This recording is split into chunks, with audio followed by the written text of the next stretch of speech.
Fox Sports welcomes you to the following presentation of the National Football League.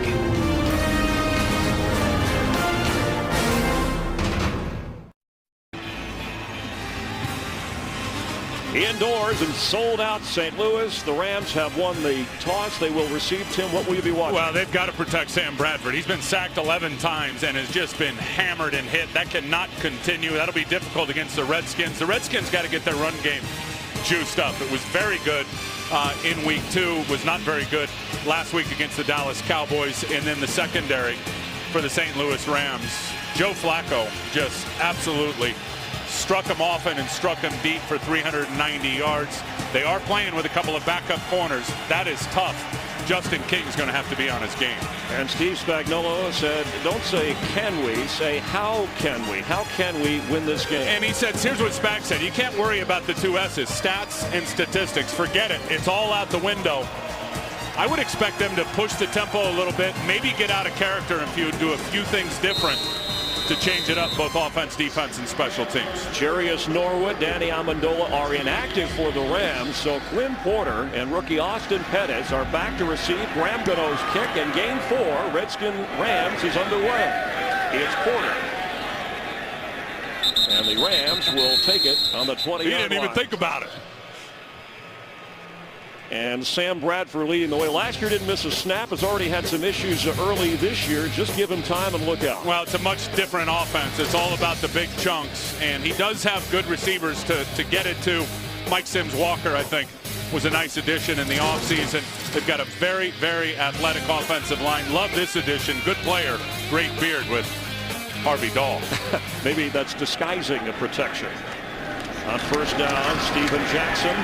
His first carry since he went out with a thigh bruise in game 1 against the Eagles. Ryan Kerrigan makes the stop. A rookie, part of that vastly improved defense. And that's the group that makes it go for Jim Haslett. I mean, he has got the horses up front to let all that stuff happen on the back end. Rookie Ryan Kerrigan has been outstanding through the first 3 games.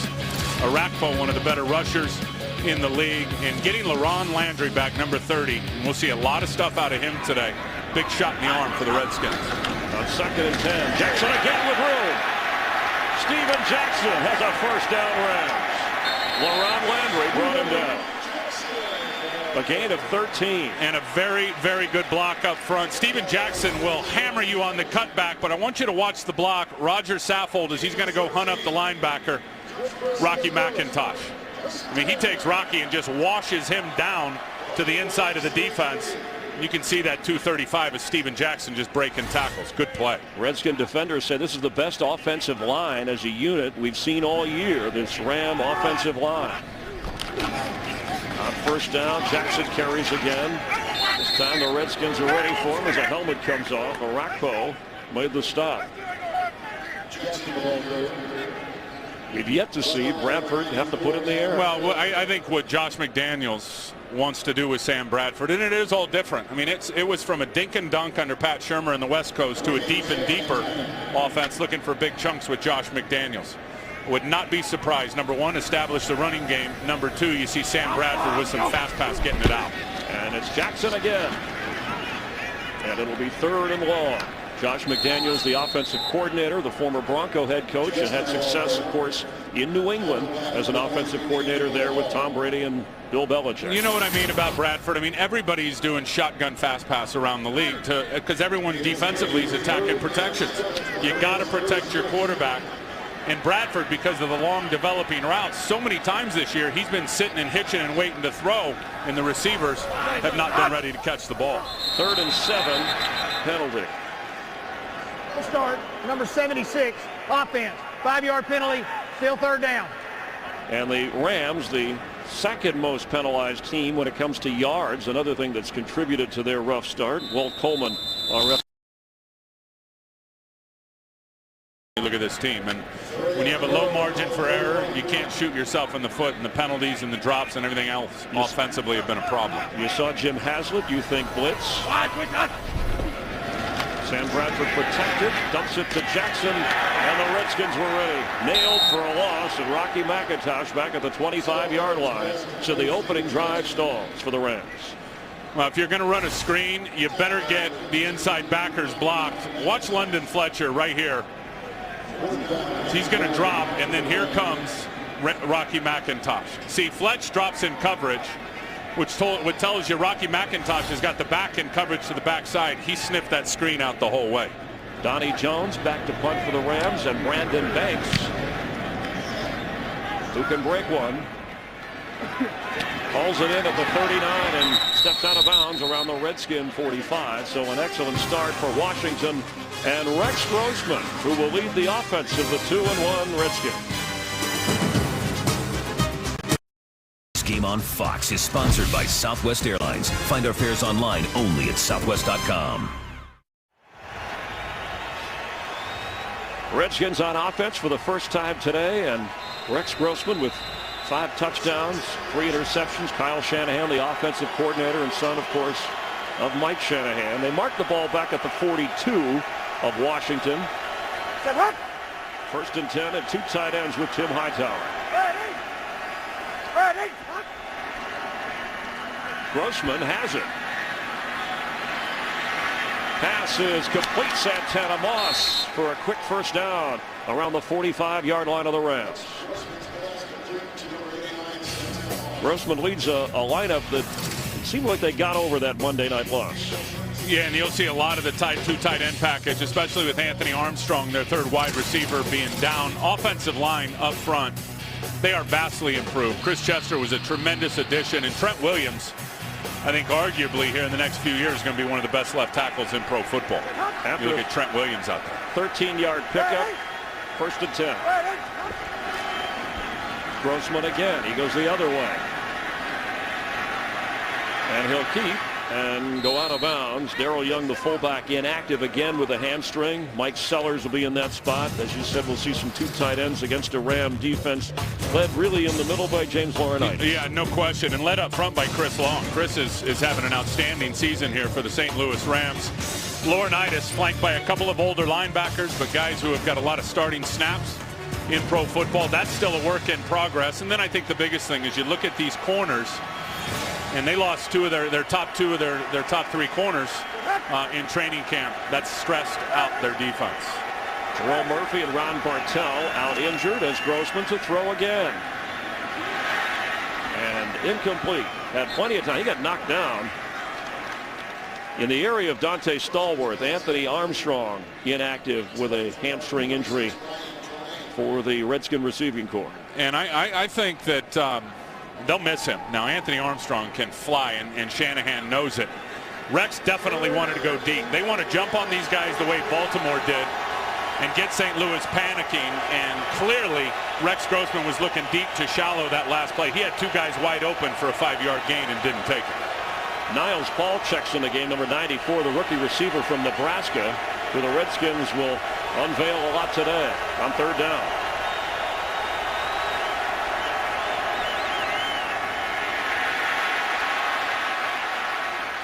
Hightower has it at the 40, but short of the first down. Laurinaitis was right there with him. You see the flash of the right defensive end, Robert Quinn, there for the St. Louis Rams, their first-round draft choice. Whoa.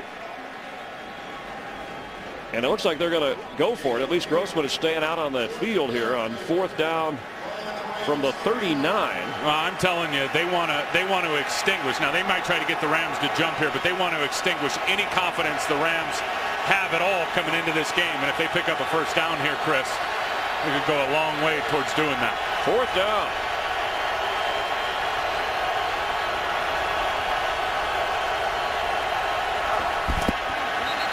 They got him. And there's a penalty. There's another self-destruction mistake. They got him. False start, number 77, offense. 5-yard penalty. Still 4th down. Well, that'll change things on Jamal Brown, the right tackle for Washington. Yeah, they got themselves.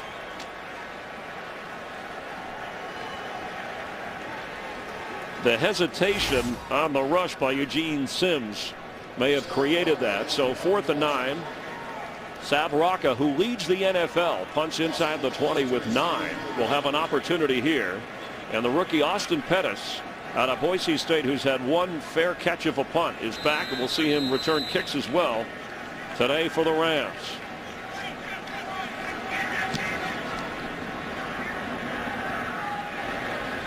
No fair catch. And Lorenzo Alexander, the star of the Redskins special teams, made sure that Pettis went nowhere. It's been that kind of start. Scoreless. Rams Redskins opening quarter. Today's game on Fox is sponsored by Bud Light, the official beer sponsor of the NFL. Here we go. The Rams without Danny Amendola, their version of Wes Welker, talking there to some of the players for another game. They miss a lot. He wanted to play with that beat-up elbow. They hope that he'll be back after the bye week. He would have played if they would have let him. He's one of those guys, Chris, you got to protect him from himself. Bradford to throw on first down, and in and out of the hands of Mike Sims-Walker. And he was wide open. And there's one of those drops. That's number 10 on the year. They lead the NFL in drops.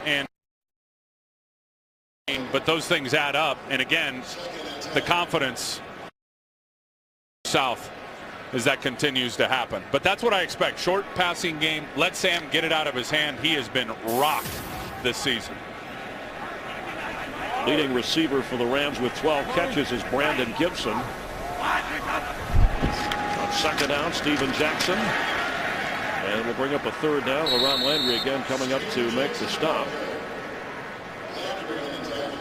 It was last year in Game 3 when the Rams knocked off Washington. They're hoping to get away with that again this year. And these are the two guys that are going to have to get blocked inside, especially this one, Barry Cofield. I mean, if you're going to run the ball inside, you've got to get that nose guard, that defensive tackle, and he plays both depending on the front. You got to get Cofield blocked. That will be a huge challenge today, Chris, for Jason Brown. 3rd and 5 in the hands of Sims-Walker, and out of the hands of Sims-Walker. It'll be 4th down. Are you feeling the same thing I am? Because I feel like it's almost preseason football just being around these St. Louis Rams here in pregame and early in the game. Well, and they were so I was here in training camp. They were so confident. They were ready to fly. They were ready to take off. This thing has gotten disastrous. They were one win away from winning the division last year. And the Rams haven't recovered since. Injuries and schedule are one thing, but they hope to play better football. Donnie Jones, his second punt of the game, and he booms it for Brandon Banks. Back at his 30. And the coverage is excellent. Britt Miller, the fullback, back there on the tackle. The Redskins on offense. We're scoreless. Today's game is sponsored by Verizon 4G LTE, built so you can rule the air. By DirecTV, this season NFL Sunday Ticket is included when you switch. And by Chase, don't get shortchanged. Get your cash back with Chase Freedom. Jim Haslett, former Ram defensive coordinator, interim head coach, doing good things for the Redskins. Another 3rd down stop for his unit. I'll tell you what's amazing, and they're tied for the league in 3rd down defense, is what they're able to do defensively when you look around the league with all their disguised coverages, all the different things that they do. Because of the lockout and the work stoppage, so many of the teams, Chris, are behind the 8 ball. They're ahead of it with Jim Haslett. Grossman, another throw. Through the hands of Hightower. That hit Lieber between the 5 and the 9. Lieber on him, but we've seen the Redskins have only had one drop this year. That's among the best in the NFL. Some decent push coming up inside with Gary Gibson. You see him there. So Rex got to get into a little back pedal. The ball is behind Hightower. And Ben Lieber knows it. That hit him square in the chest plate. 2 tight ends. We thought the Redskins were a running team. Hightower. And the Rams bring it out nicely. James Hall and Bradley Fletcher, so it'll be 3rd down. Already 4 attempts in the air for Grossman. And you're going to see a lot of this today, especially with Tim Hightower going to the left. And everyone will tell you, look, the Redskins are a stretch offense, which means they try to stretch out your defense and get it to the perimeter. And look at how many times they go to the left versus middle and right. 6 defensive backs here on 3rd down.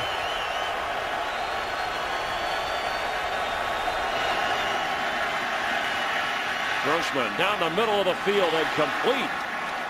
Jabbar Gaffney hauls it in for a 1st down in Ram territory, a 20-yard pickup.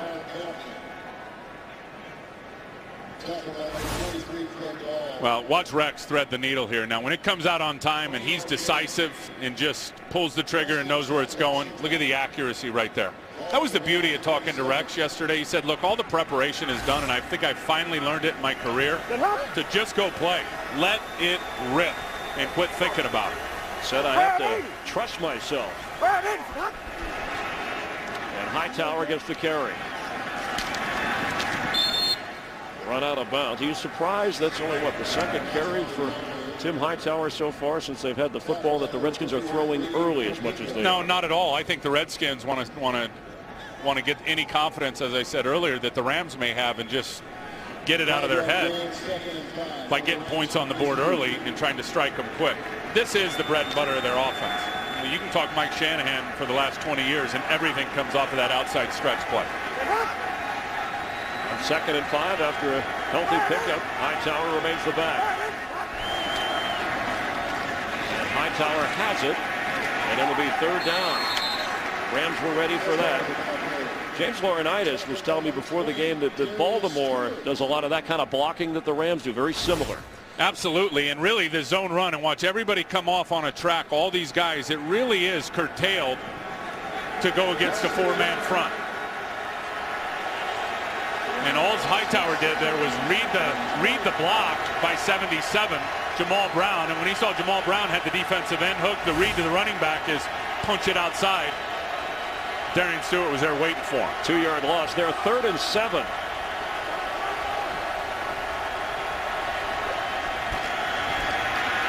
Grossman, Gaffney. 1st down, Washington. Gaffney with another big gainer. This one in 17 yards. And nobody's even around him. He's just going to go set up camp right here. Got a little zone concept going, so he's going to get behind the nickel player, which there was the safety Quentin Michael, and inside the corner. That's just too easy. Give Rex Grossman 3.5 seconds to throw against the zone. He's going to pick it apart. Gaffney lines up on the right. 1st and 10. That's Cooley in motion.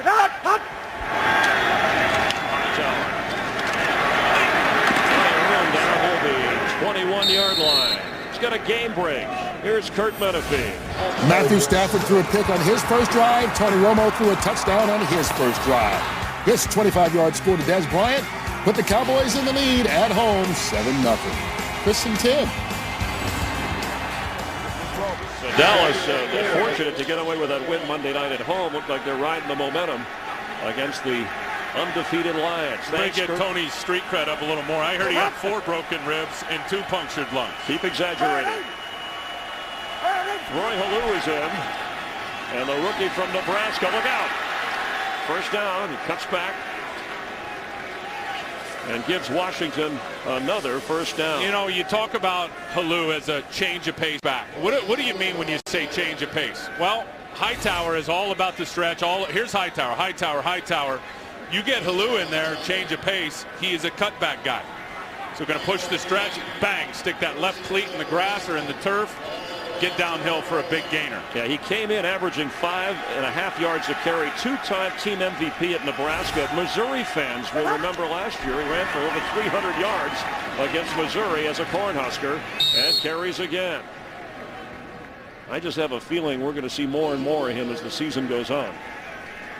Well, he is highly skilled, obviously, when you look at him in terms of his skill sets. Ran a 4.4 at the NFL Scouting Combine coming out of Nebraska. I was at the Senior Bowl where every coach and scout really liked him, and he's got great balance, always a key for running backs. 2nd down 6, Gary Gibson, the injured Ram. Gary Gibson, defensive tackle for the Rams, was able to walk his way over to the bench. The rookie Robert Quinn out of North Carolina will step in for him when needed.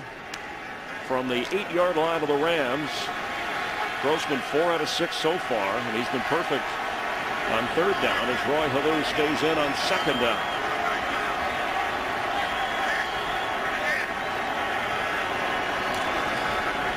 Roy Hallou fighting hard. It'll be another third down for Washington. The 11th play of the drive, and they've gotten into the red zone inside the 20 on a regular basis, but getting touchdowns, getting enough points, they've been frustrated. Yeah, they've been in the red zone. I believe this is their 15th time. I went back and watched every tape or every play from the Dallas tape, and it wasn't on Rex Grossman. I promise you, there wasn't. Guys getting no separation. Grossman, end zone. Santana Moss, touchdown. Floated perfectly by Rex Grossman.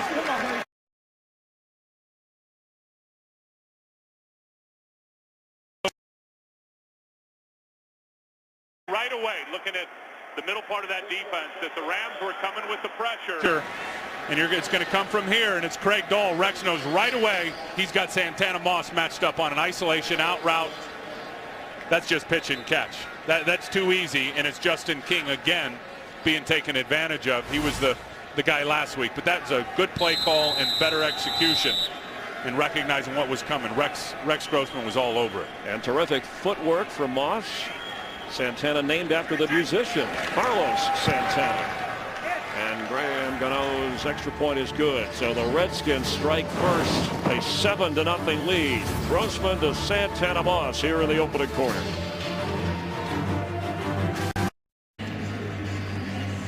Santana Moss told us he was a fan of Rex Grossman, and that was yesterday before the touchdown pass. Well, and I think Rex was a huge asset for Santana last year, coming over from Houston and knowing the offense. Look, Rex has got this offense wired.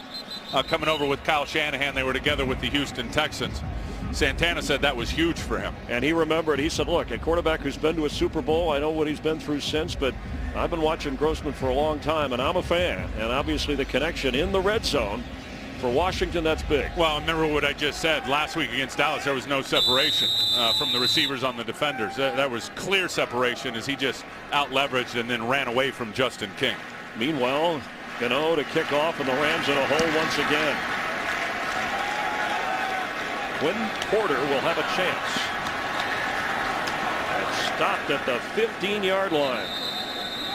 Rams have been outscored 49-13 in the opening quarter. The most pressured quarterback in the NFL, Sam Bradford. That includes everything. Sacks 11, whether you want to talk hits, hurries, knockdowns, etc., etc. Overall, he's been beat up and trying to hang in there. Well, he's a Wells Fargo truck without a lock on the door. You don't like that. He is the big-time investment. Look at the percentage of how many times he has gotten rocked in terms of the pressure. Sacks, hits, hurries, knockdowns. 30% of the time he drops back to take a pass. He's getting hammered. Look at all the quarterbacks with the exception of Eli Manning behind him, all with one win through the first 3 weeks of the season. I didn't see Michael Vick's name on that list. On 1st and 10, Rams need to get something going. In a hole as the pass is complete to Billy Bajema, the tight end. He'll gain a few. Remember, the Rams were booed at home last week against Baltimore, and both James Laurinaitis, correction, that was Britt Miller on the catch, not Bajema, but Laurinaitis, Robert said, well, we didn't give him it. We're embarrassed. We didn't give fans something to cheer about. Laurinaitis wanted to go play the game on Monday. He said he wanted to get back out there. Look, I think a lot of it is this team is talented. Up front, they're very talented at the quarterback position. They just haven't gelled yet. The lockout, I think, the work stoppage, and a lot of teams are facing it, was disastrous for this club. So Bradford to throw on 2nd down, and that is complete up near the 30-yard line for a first down to rookie Lance Kendricks. Baseball's regular season ended with an unbelievable night of drama. The American League's 4 remaining teams will look to their brightest stars to try and make that next unforgettable moment that'll lead them to the American League Championship Series and a step closer to the World Series. And you'll see it on Fox Saturday. Game 1 of the ALCS, 7:30 Eastern, 4:30 Pacific, as the Rams come up with a first down. Steven Jackson. For a couple. Let's get an update. Here's Kurt Benefield. Well, the Carolina Panthers visiting the Chicago Bears. Cam Newton, not the start he wants. This ball deflected into the hands of DJ Moore. He takes it about 20 yards for a pick six, and the Bears have a 10-3 lead. Chris, that Bears defense looking like it did when Tim Ryan played. Really that good, huh? Well, 3 Hall of Famers on that defense. Singletary, Hampton, and Richard Dent. And a broadcast Hall of Famer in waiting from Tim Ryan. We didn't play a lot of cover 2, though. I promise you. Bradford gets rid of it just in time. First down Rams, and still spinning. Denario Alexander.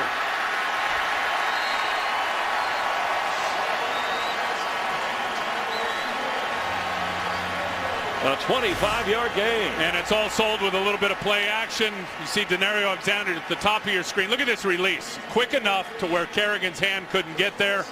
Just a simple in cut. Love the way he drove Josh Wilson to the outside as he was releasing on his route.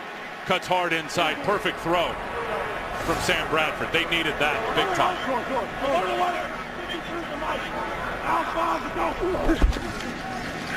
Jackson down to the 40, 3-yard pickup. Again, Landry making the stop. He's the one waving his arm. It'll be 2nd down and 7, and having a healthier Steven Jackson makes all the difference in the world. That thigh injury in the opener. Cadillac Williams forced into more action. He's ready to go as a backup today if needed against Jarius Norwood, inactive. Clock winding down here in the opening quarter. We got to see what's going on with Jacob Bell. Got Tony Raggi in there playing left guard here for the Rams. Bradford with time in the pocket. Now he's on the run. He's out of bounds at the 40. And that'll bring up a 3rd down, and it's the end of the first quarter. Redskins 7, Rams nothing. Fox NFL Sunday will continue after a break from your local Fox station.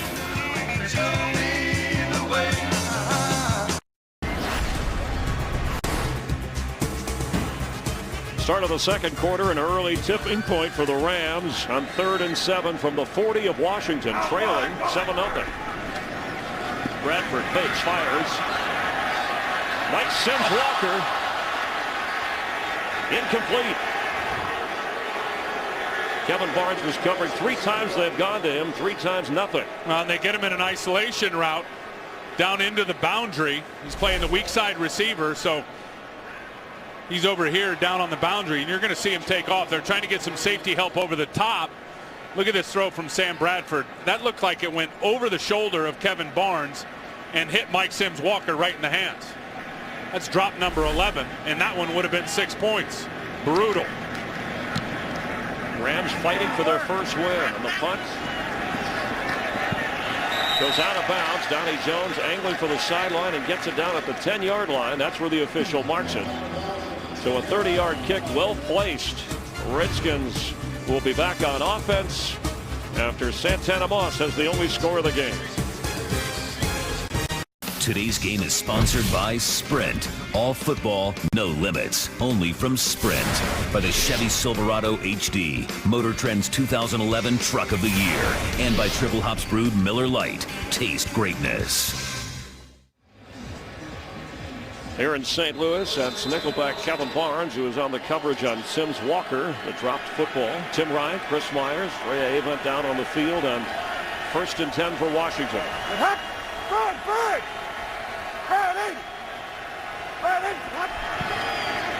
Grossman, quick pass and tipped. He had Davis, Fred Davis open. That's the direction he was going. Let's check in on some injuries. Drea's down on the field.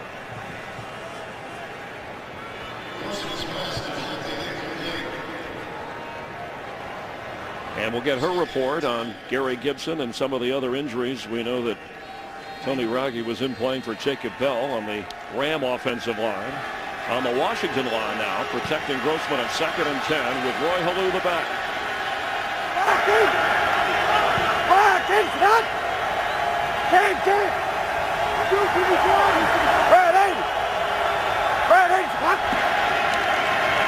Halou carries, but squirms out to the 15-yard line.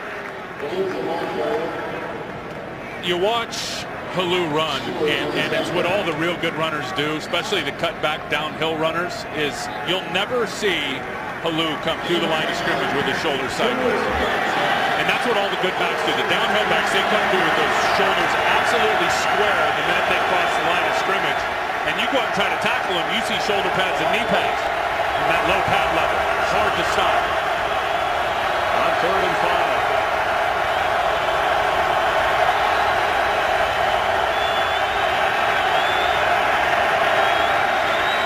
Pressure. Pass incomplete. Fred Davis intended receiver. But Darian Stewart with excellent cover. And a big stop early for the Rams. That is a huge stop. That is a huge stop. A very good play by Stewart because they didn't have their coverage synced up out there. Guys were jumping around at the last minute. Stewart jumped on the point man in that little bunch set where they cluster up those receivers. He played that perfectly, coming over the top and getting a bat down. There's Austin Pettis, the rookie. Sam Rocca. It's going to bounce. Pettis will have to get out of the way. And another great kick, whether it's inside the 20 for Rocca or just getting it downfield. Field position swings back as the Rams are inside their own 30, but they have the football after a 55-yard boot.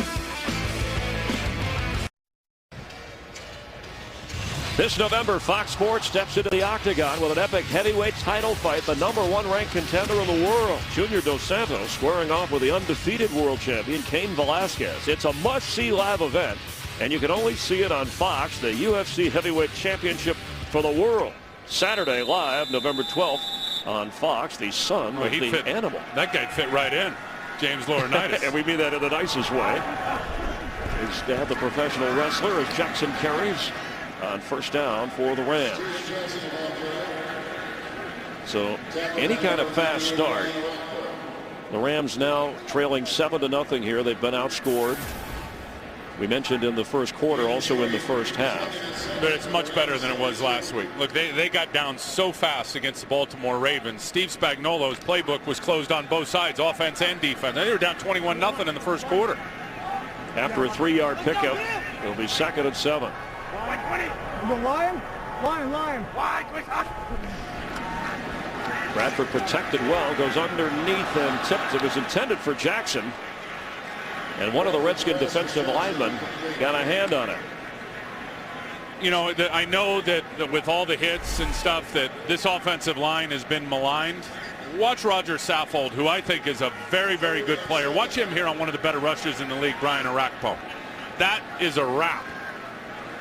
And that's all there is to it. I mean, you can hammer these guys all you want. It's not the offensive line exclusively with all the sacks and all the hits. It goes to the quarterbacks, the wide receivers, the tight ends.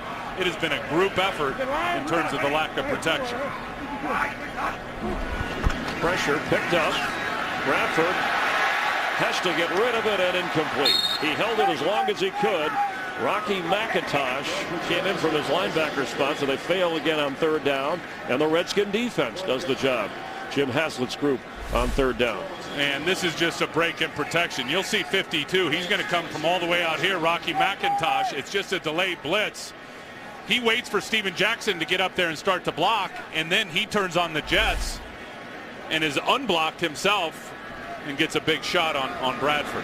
But that's all about the timing. You're looking at the running back. As soon as he steps up into the line of scrimmage, he put his foot on the gas pedal and got to the quarterback. Jones puts his foot into this kick, and Banks fumbles the football and got it back at the 25-yard line. He was trying to take off before he had the ball in his hands, and he's a guy who can go from one end to the other. Chris, if you were 149, 150 pounds, you might try to take off before you got the ball, too. You run fast. Fox is sponsored by Chevrolet Volt. It's more car than electric.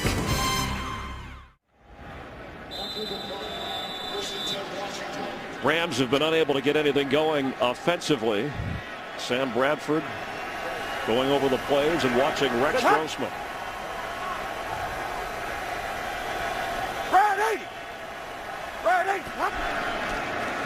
Grossman keeps. That's more Chris Cooley, who has run out at the 30-yard line.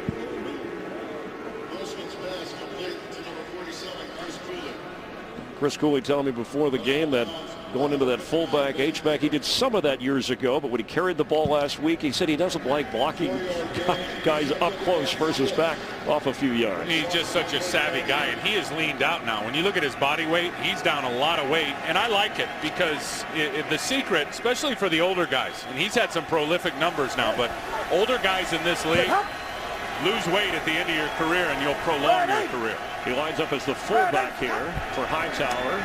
Grossman keeps under pressure and batted away. Darian Stewart coming in from his safety spot made the play. And it's a very common tactic when you play a bootleg team. You send a defensive back off the corner and blitz the side of the boot. And here comes Stewart. They're anticipating a bootleg, so Rex is going to fake the action to the left. He's going to pull it out, and as soon as he turns and looks to unload the ball, he's got a safety right in his grill, right in his face. 3rd and 6.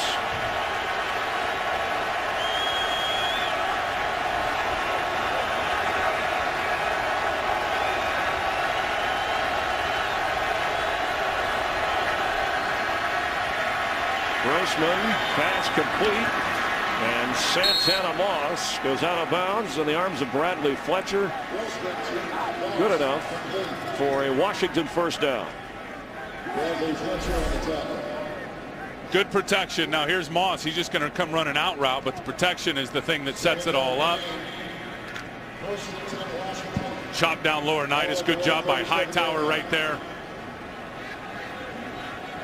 Santana Moss is such a great route runner, Chris. I mean, over the years, remember when he was with the Jets, everybody's talked about his speed. He'll run the go route and he'll run by you.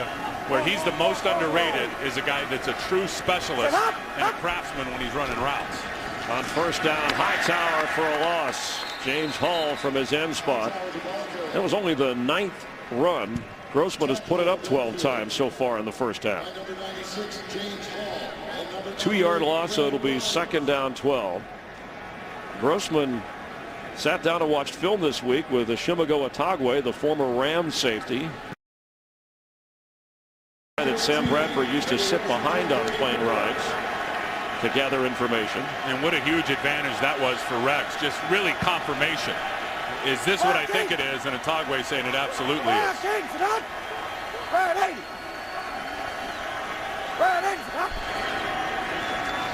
Hightower bounces off one tackle and is finally brought down short of the 40 by Craig Dahl. The Rams coming in led the NFL in most missed tackles.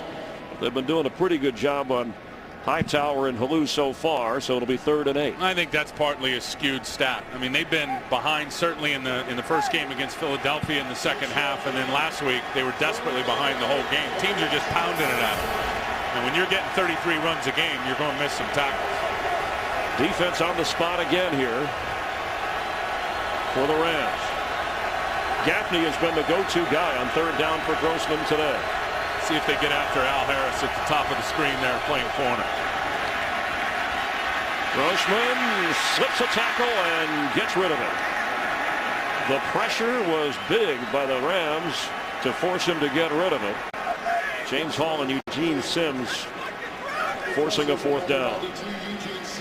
Get the impression the way this Ram offense is going, Tim, that the defense is going to have to make a big play with a turnover or something like that. Well, and that fueled them last year. Look, you go back to last year, and they were very good on defense in some critical categories.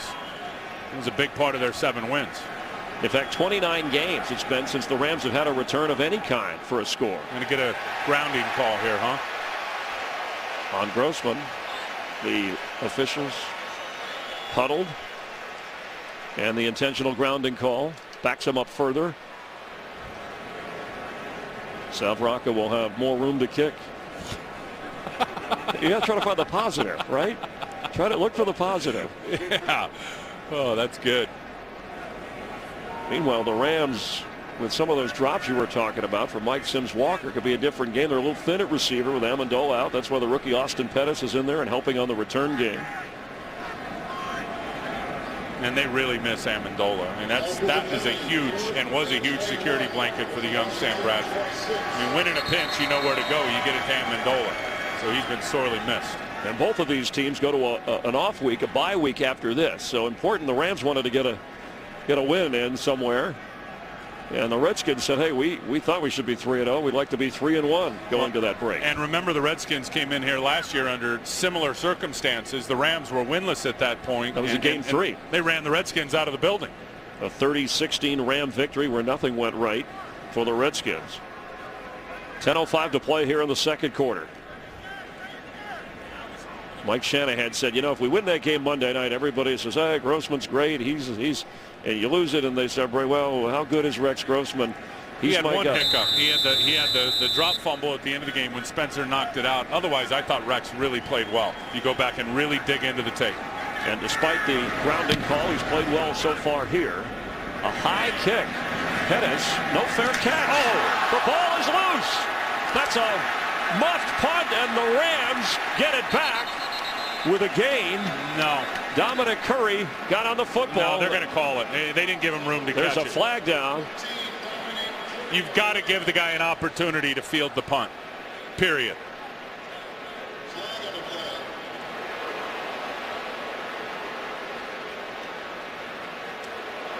Tell you what, Austin Pettis has no fear. Those special the teams. hang time on that kick, I'd have been calling fair catch when it was halfway up. He's the son of Gary Pettis, the former outfielder, major leaguer, who was used to settling under fly balls, but dangerous when you have guys on special teams that smell blood in the water. Personal foul, unnecessary roughness hit to a defenseless receiver, number 56 of the kicking team. 15-yard penalty from the end of the play, first down. It's on Perry Riley.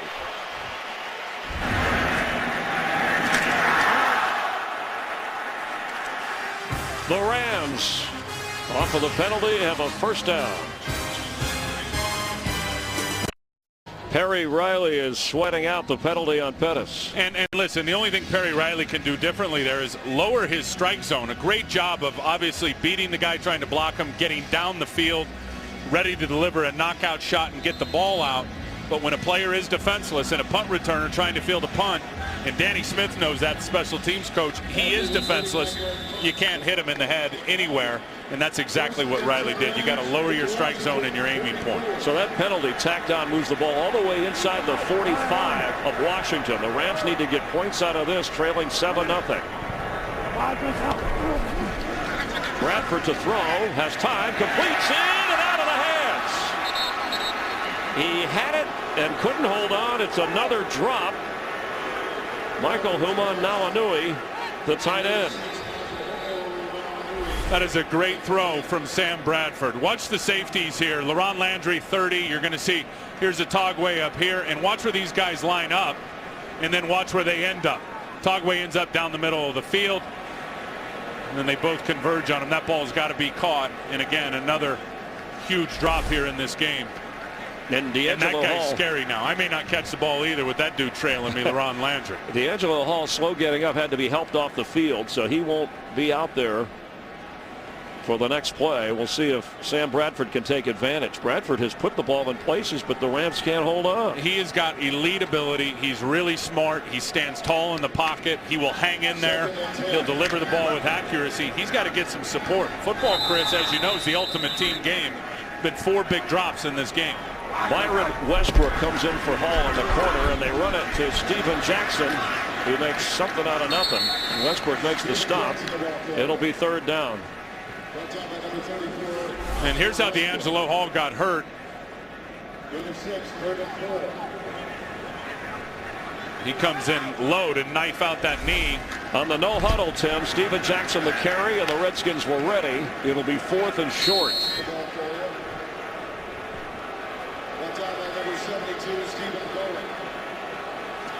And the Rams, you have to figure, would go for it here just outside, closer to the 36-yard line of the Redskins. Trailing 7-0 at the 9-minute mark of the second quarter. They need a yard. Steven Jackson matched up on LaRon Landry. Let's see this. Pettis in the backfield. Bradford throws that way and completes. Nice First down catch. Very creative. Very creative, because I thought they were going to run it right to Steven Jackson, hand it to him. LaRon Landry was sitting over on the flank by himself. I think Landry was thinking the same thing. A 4-yard pickup, fresh set of downs, and D'Angelo Hall checks back in for the Redskins. So now at the 31 of Washington. Best scoring chance today for the Rams.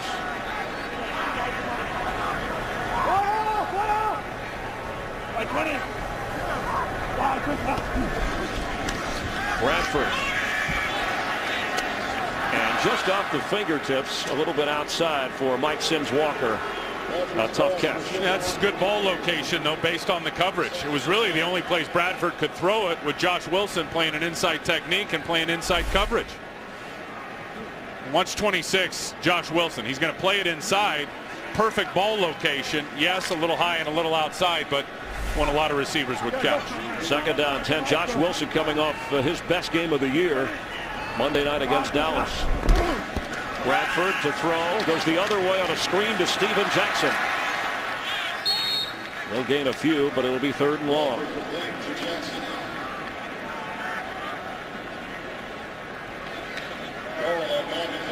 Rocky McIntosh is having quite a first half. He's all over the field.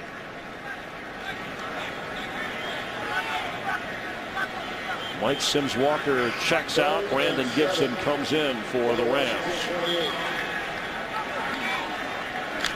There's one wide receiver Sam Bradford's comfortable with. It is Brandon Gibson from their relationship here last year.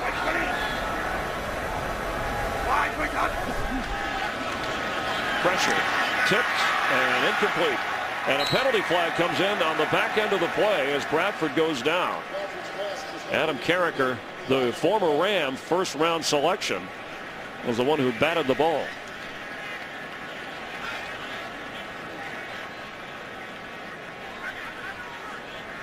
Walt Coleman, his 23rd year, our referee today. And a 3rd down play that the Rams came up. Foul, grasping the face mask, number 77, offense. 15-yard penalty, still 3rd down. Well, what does that do to field goal range here? That's on Jason Smith, who got benched last week because he got a little hot towards well, the it second pushes half. him right out of field goal range is what it does. Out at right tackle. Top of your screen here, watch Jason Smith going against Ryan Kerrigan, and there's the grab and the pull. So now it's 3rd and 22 from back where they started all this, or near that mark. The 43 of Washington.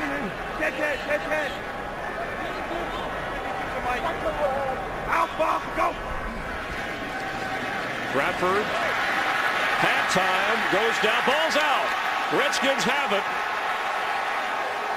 On the recovery is Barry Cofield. Kerrigan knocked the ball loose from Bradford. Ryan Kerrigan has got such a great motor. He just doesn't stop, and he's going to get a second opportunity here because Bradford feels the pressure, then tries to spin out of it. And now Kerrigan, who goes by 2 guys, just comes and swats that football out. Not great awareness or pocket presence there by Sam Bradford, who was expecting to be taken down there. Got a second life, which gave a second opportunity to Kerrigan, who came around and knocked it out. This guy does not play like a rookie. No chance when you look at Ryan Kerrigan, and his impact on this defense has been huge. The experience of Cofield and the youth of Kerrigan. First down, Grossman sets up middle of the field, complete to Gaffney. The Redskins lead 7-0, and they're in position for more. A quick turn of events for the Rams after that penalty. And they've done it all to themselves, and Steve Spagnuolo knows it. It's been the drops, it's been the penalty. How costly was that penalty by Jason Smith? You said it. They're down in field goal range. He ends up, I mean, he doesn't get that face mask.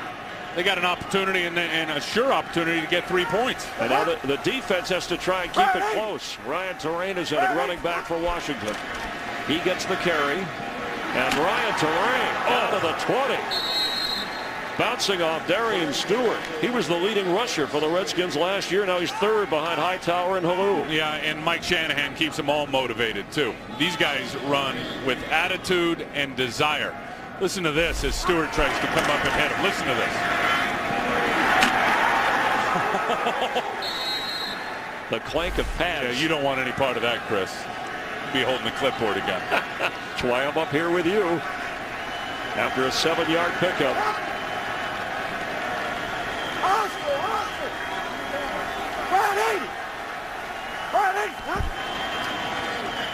Ryan Terrain carries again, and that is a Redskin touchdown.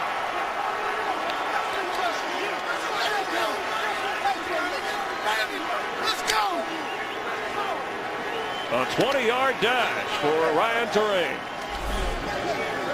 Watch this block right here by the left guard, Corey Lichtensteiger.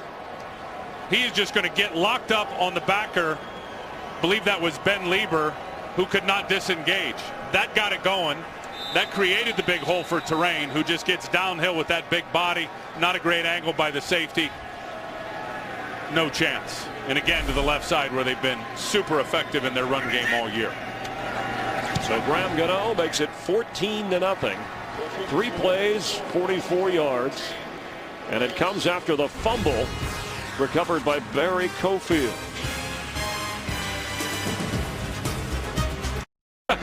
He's tough. So Cofield got the ball after Kerrigan forced it, and then Ryan Terrain in the middle took it in for a 14-0 Redskin advantage. Is there anybody better than Mike Shanahan in keeping the running backs motivated? Boy, he throws them out there, they all deliver. And he always stays with the hot hand. Let's see what he does here this afternoon. Austin Pettis, and a penalty flag comes in as he gets out across the 25-yard line. It was a penalty that did end the Ram drive, or at least contributed to it. And then Bradford was sacked and turned the ball over. Otherwise, Rams might be moving in for a potential tying score.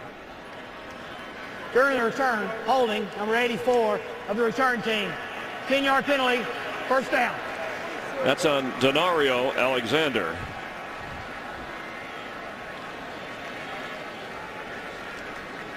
I mentioned that Grossman sat and watched film with former Ram Shimago Otagwe. And he's a guy who certainly helped out Sam Bradford. They miss him now. He was a very, very good player and a guy who could get takeaways and turnovers and what we like to call splash plays all over the place for the Rams. Free agent who made a career here with the Rams.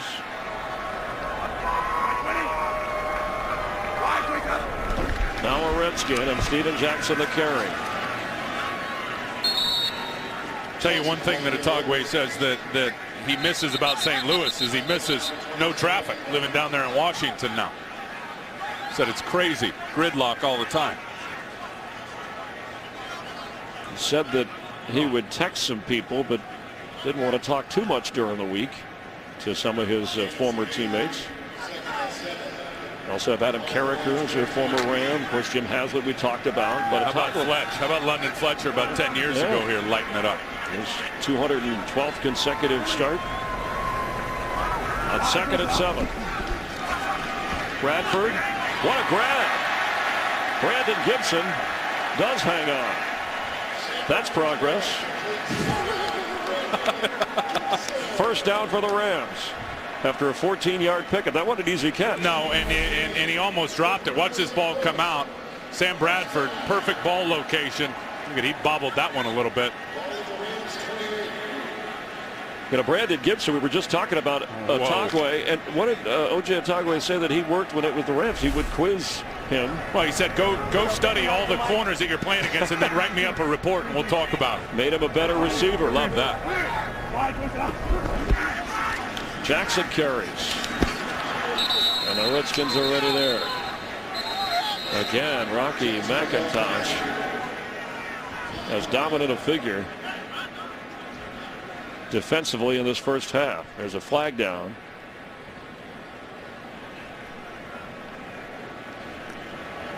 Illegal formation on the offense. Number 77 will be into the line.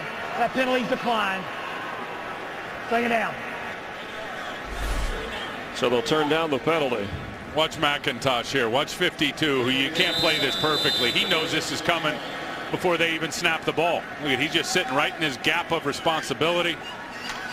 He knows he's got Steven Jackson. If he comes up into that spot, there was nowhere else for Steven to go. That was perfect by Rocky McIntosh. Second down 9. Bradford throws and completes towards the sideline, but that's well short of the first down. That's Billy Bajema on the catch. And we've already seen another rough afternoon for Jason Smith, the right tackle. Remember last week against Baltimore, He had a couple of huge penalties in that game, ended up getting benched for Adam Goldberg, and there's been a couple of critical errors here in this one as well, in particular that face mask that pushed him out of field goal range. This guy was a number 2 overall pick 3 years ago. On 3rd and 5, how will he protect Bradford?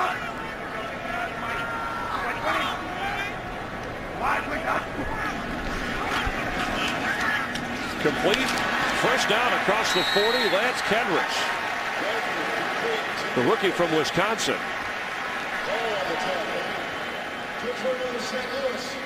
Eight-yard completion. They're moving the chains. It's not a bad radio show, by the way. Thank you. Appreciate that. From the 41-yard line, the Rams need points, trailing 14-0. Got to keep the home crowd in it.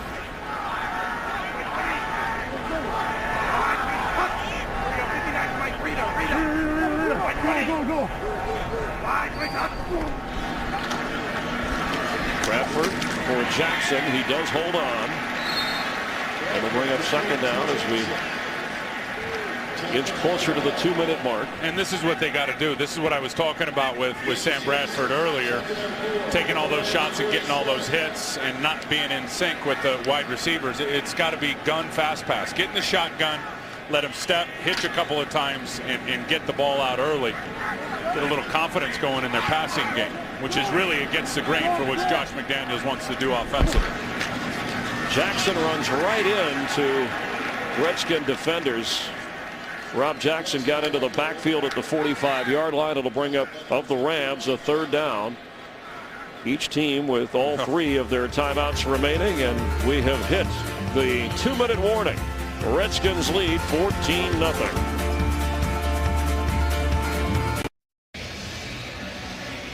Former Ram O.J. Shimago Atagwe married the daughter of Hall of Famer Mike Singletary. Yep, you know who was a groomsman in his wedding was Ronald Bartel, one of the corners here for St. Louis on injured reserve now. They really miss him, but Atagwe is multifaceted.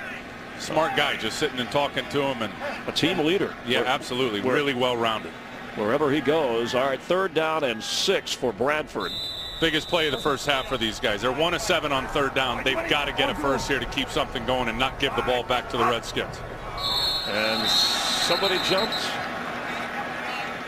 False start, number 88, offense, 5-yard penalty, still 3rd down. Another Ram penalty. You know, this just kills you as a coach. And I know they put a lot on the table for Lance Kendricks, but Steve Spagnuolo, you practice, you rep all this stuff. And then you get out here, when you got to do it for real, you shoot yourself in the foot. Unacceptable. So now it's 3rd and 11, so Jim Haslett and that defense can come after Bradford. And the Ram receivers have to get downfield. Another one. False start, number 60, offense, 5-yard penalty, still 3rd down. That's on the veteran Jason Brown.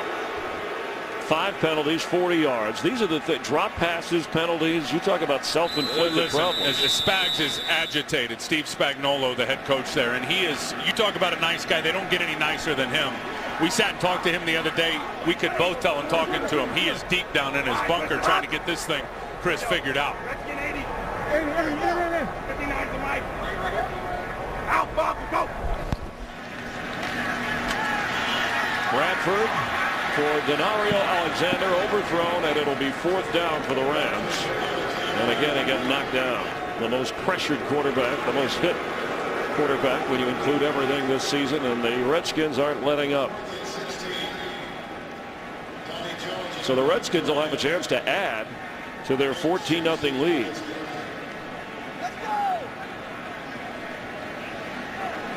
Donnie Jones back to punt, and Brandon Banks standing inside his 25-yard line. Fair catch, and he let it bounce. And that's going to go inside the 5. Let's see, they're going to call it a touchback. Yes. So it'll come out to the 20-yard line. Let's see what Kurt Menefee has coming up at the half. All right, guys, coming up on the Visa Halftime Report, everybody's hard at work here, getting all the scores and the highlights ready from a busy Week 4, including the Buffalo Bills trying to go to 4-0, and a big battle between the Steelers and the Texans. It's all coming up on the Visa Halftime. Thanks, Kurt. Cowboys are winning over Detroit 17-3. We'll keep you up to date on all the scores and the highlights. Buffalo undefeated, and they're ahead. It's like Carolina making a comeback on Chicago. Let's take a closer look as they replay upstairs wants to take a closer look. His foot on the line. It's a 65-yard punt. Yeah, they're going to review this upstairs for sure. Well, with all 3 timeouts remaining. Previous play is under review. So remember, you can't slide or have any momentum, right? You clearly have to throw the ball back and down it with your feet firmly planted. Well, I think it's all about Curry, and did he have his foot over the line when he touched this thing? That foot is not over the line. It's inside the line. You see that right there. Now the football is going to come back out in the field of play. So this is going to end up getting down right there with a Ram player right there at about the 3-yard line. That is a great job. Again, watch the foot. The left foot is not even on the white stripe. It's before the white stripe. He touches the ball, bats it back into the field of play. And Britt Miller recovers inside the 5. It's going to be on the 4-yard line. That's right. There it is again. You can see the green in between the shoe and the white line. So that'll give the Ram defense, if they mark it back inside the 5 on the hustle of Curry, a better opportunity. A booth review on the field. It was called a touchback by the officials. And it's out of 2 minutes here, so they're taking a closer look. Well, and that really was a great job of recovery there, because they lost the ball in the air. When the ball came down, you saw Dominique Curry. He lost it, and Gordy, they didn't know where the ball was. Banks. They were veering off to the left towards Banks. The ball bounced, went to the goal line. Both of those guys stepped on the gas pedal and accelerated all the way to the goal line, and by about an inch, we're able to pop it back into the field of play. Brandon Banks waving for the fair catch, but stepped away as the ball bounced. For Steve Spagnuolo, every bounce of the football matters here. And if you do pin them inside the 5 on this call and your defense can do something, at least you can come out of here with points. After reviewing the play, the ruling on the field stands. Well, I don't know what they saw, but what we saw, yeah, I think that's the wrong call. It looked like the ball was clearly thrown back before and his never foot was touched in the anything end zone. in the end zone. His foot was outside the field of play, or in the field of play, outside the end zone right there. Grossman on first down throws incomplete, intended for Santana Moss. So from the 20 now, it'll be 2nd down 10 Redskins. Grossman 8 out of 15. He has the touchdown pass to Moss in this game. Ryan Terrain a touchdown run, and that's where we stand at 14-0. The Rams have been inefficient on offense, to be polite, and penalties have hurt, as they have all season long.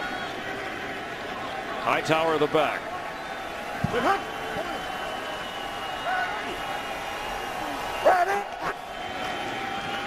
And Hightower gets it, skips 1 tackle, and is knocked down at the 28-yard line. It'll be 3rd down. Rams have 3 timeouts, as do the Redskins.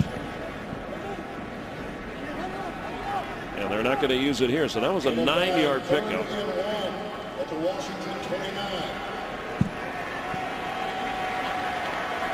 Roy Halou comes in on 3rd and 1. Boy, I'm a little surprised the Rams did not use one of their timeouts there to stop the clock, to where hopefully get a stop and give their offense an opportunity after a punt with 3 timeouts remaining.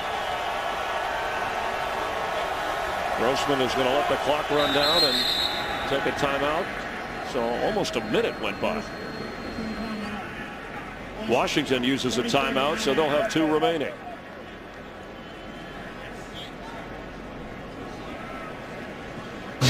Tim, you and I talked about last year. It was game 3 when the Rams were winless and the Redskins came into St. Louis. McNabb was the quarterback at the time on a 14-game home losing streak for the Rams, but they outscored the Redskins in the second half 16-13. Sam Bradford got his first career win. 30-16 was the final. Some of the Redskins who remained from that group last year said we don't want that to happen again. I think a great barometer for them, that did they get better between then and now? Clearly they've gotten better, Chris, and the Rams have regressed in all 3 phases. It should have been intercepted. It was right in the hands of Darian Stewart. He is playing good. If there's one Ram that's really playing well here in this game, it's safety Darian Stewart here in his second year. He is all over this, reading the eyes. Look at his eyes. His eyes were on Rex Grossman the whole way. He put himself in good position by getting to the proper landmark. Well, another drop for the Rams, because that one could have come back to the house. Even on defense. Missed opportunity. Good play, but missed opportunity, not finishing.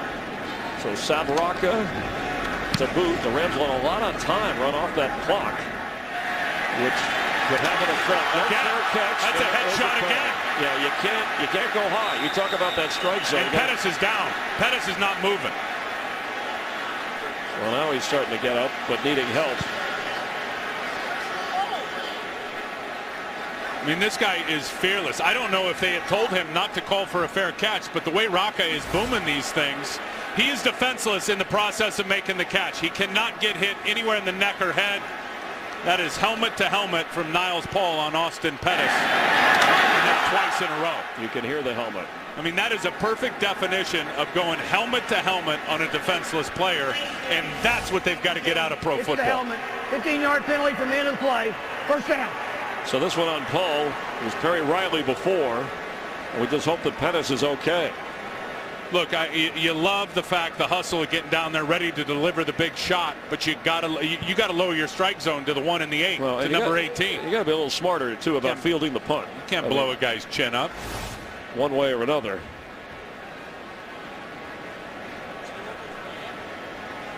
So the good news for the Rams, they have the football you tack on the penalty, but they let so much time run off the clock that even with their timeouts, only 34 seconds remain, and we hope that Pettis is okay. Well, you know those Boise State players, they'll just cowboy up. That guy, no wonder he's not calling any fair catches. He's got no fear. We did those guys a couple years ago in a few Fiesta Bowls. I mean, that mentality from Boise State, they get after it. Third-round draft pick who is seeing stars, and I don't mean Sam Bradford. Coming up, the Visa halftime report. Kurt, Terry, Howie, Michael, and Jimmy. All the scores and highlights from around the league. Eagles ahead of the 49ers. The Cowboys are winning. And the Fox Sports ticker. Bradford better get rid of it. He goes down at the 15-yard line. Stephen Bowen was part of that. And Brian Orakpo, pressure from the outside. Third sack for the Redskins. And there's nowhere to go with the ball here. And watch this sack clock right here. He's stepping up. He's stepping up. You want that ball out in about 3 seconds. He's stepping up, and all the receivers had their backs to him. There was nowhere to go with the ball. And the Redskins use a timeout. They have one remaining. It'll be second down for the Rams. And you can see the frustration in Sam Bradford's face. I mean, the frustration, the confusion.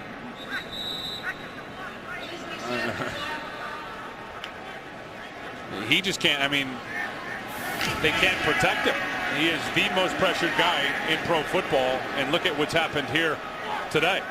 Protect him or help him out. I mean, to talk about the drop passes, the penalties, you're just digging a bigger hole for a guy who has talent but doesn't have an opportunity to show it. So Steven Jackson will carry.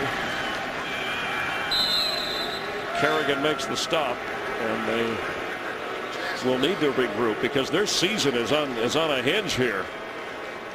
The Redskins with a touchdown pass from Grossman to Moss and a Ryan Terrain run have a 14-0 lead. The Ram defense is hung tough. The offense not so much. It's the end of the first half. Redskins lead 14-0. Fox NFL Sunday continues with the Visa halftime report coming up. You've noticed pink all over the field. Join the NFL, a crucial campaign in the fight against breast cancer. Visit NFL.com/auction to begin bidding on authentic game-worn NFL pink products. All proceeds benefit the American Cancer Society October Breast Cancer Awareness Month. The half here with Tim Wyatt and Chris Myers. And, you know, if improbable comebacks, something St. Louis wants to believe in, they think of their Cardinal baseball team, which rallied to get into the postseason, trailing 14-0. Have you seen anything from this Ram team that you think could dig them out of the hole? Well, I wish I was in that locker room at halftime. I promise you, because there would have been some helmets rolling and some lockers getting smashed. These guys should be angry at what they did here in the first half with the missed opportunities, the drops. And we see a couple of them there with chances to make plays. Stupid penalties on a huge third down. You do it on consecutive downs. They've really got no one to blame but themselves. Look, I think Sam Bradford has made some good plays, but the self-destruction, the drops, the penalties, and the protection, honestly, has been terrible. That's got to get better. Follow your favorite team all season long. Go to itunes.com/NFL. You almost sound angry, Tim. Well, I think that these players should be angry. Meanwhile, the Redskins on the road, trying to go to 3-1. Grossman has been steady. The one of the drops you talked about was an interception possibility, that otherwise Grossman's been on target much of the day. Yeah, and I think what you got to talk about with the Redskins, and we talked about it in the open, is they got their running game back on track after what happened at Dallas last week. And Ryan Torain, who we haven't seen this year, really had the big pop for the touchdown. Brandon Banks, Redskins get the ball to start the second half. And Banks knocked down at the 18-yard line. And let's check in with Rhea Avent down on the field. Hi, Chris. Well, I talked to Coach Spagnuolo, and he said the mental mistakes have got to stop. The drop passes, the penalties, there is absolutely no excuse for that. He said we need to get back to basics, and on defense, we need to do a better job of stopping things on third down. He said that is going to be crucial. That's what we need to work on, and that's what he's looking at as far as moving forward, guys.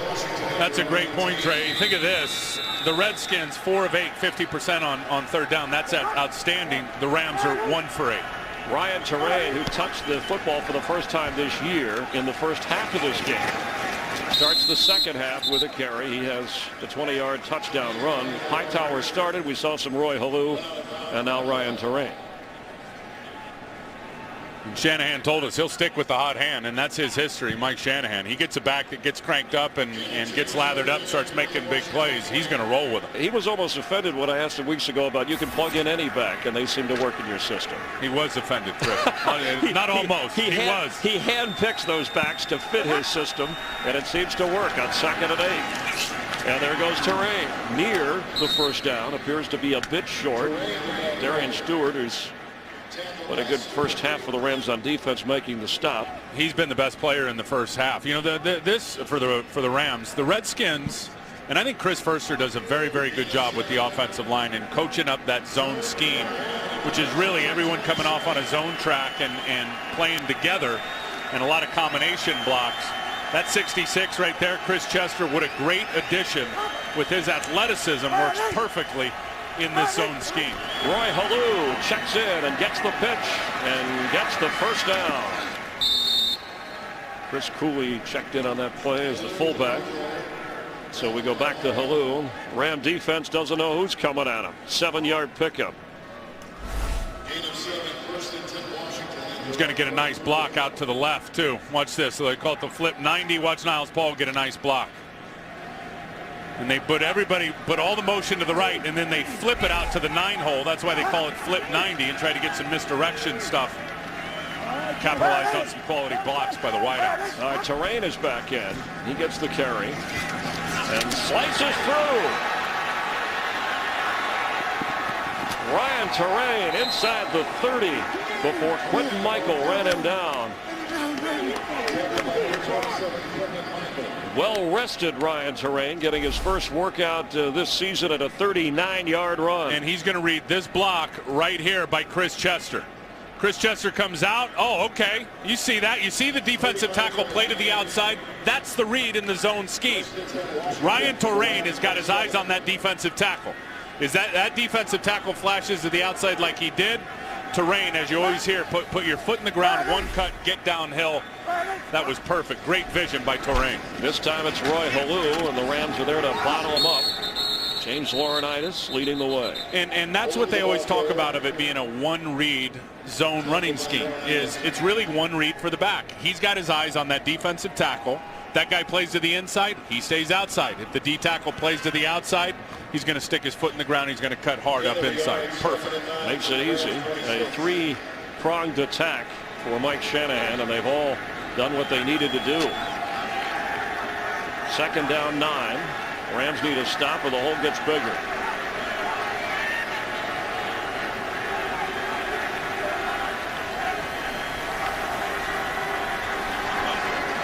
Grossman. Incomplete. It'll be third down. The only turnover in this game. Did that ball get back to the line of scrimmage? I believe. You roll out of the pocket, you can throw it away out of the pocket, but it's got to get past the line of scrimmage. He already had one intentional grounding call. That should have been grounding. That ball did not get past the line of scrimmage. The line of scrimmage is 32 or just inside. Let's take a look. He's out of the pocket. No, had to hit it at 34. That's a missed grounding call by the referees. 3rd and 9. The screen to Fred Davis. Knocked down by Craig Dahl short of the first down. They've gone to Fred Davis in his direction, but first time he's got his hands on the football today. So Graham Gano will come out and try and add to the Redskins lead. He's had some adventures in each of the first 3 games, but the Redskins, the good news is they've won 2 of them, 6 out of 9. He's had a miss, a couple of blocks, and this one will be 38 yards. The kick is good. The Redskins come out, put up 3. They have a 17-0 third quarter advantage. Today's game is sponsored by Southwest Airlines. Find our fares online only at southwest.com. By Ram Trucks. Guts, glory, Ram. By Pizza Hut. Your favorite plays deserve your favorite pizza. Your favorites, your Pizza Hut. And by Bud Light, the official beer sponsor of the NFL. Here we go. Steve Spagnuolo, who was once an intern for the Redskins back in 1983 in the scouting department, encouraging Darian Stewart, who Tim, you just said moments ago, is probably playing the best of any of the players, maybe offense or defense. Yeah, he's the best Ram on the field today. Now Quinn Porter back as James Laurinaitis is trying to rally the troops. Trailing 17-0. And I guarantee he's talking about that long zone run from Ryan Torain that creased him for fat yardage. And this is deep in the end zone and wisely. The Rams will get it on the 20-yard line. So Ryan Torain, he's the game's leading rusher. He has a touchdown run, and the Redskins have a 17-0 lead. Next weekend on the FX Saturday College Football Game of the Week, Charles Davis, Gus Johnson in Lubbock, Texas. The final Big 12 meeting between 2 historic rivals, Texas Tech and the Texas A&M Aggies.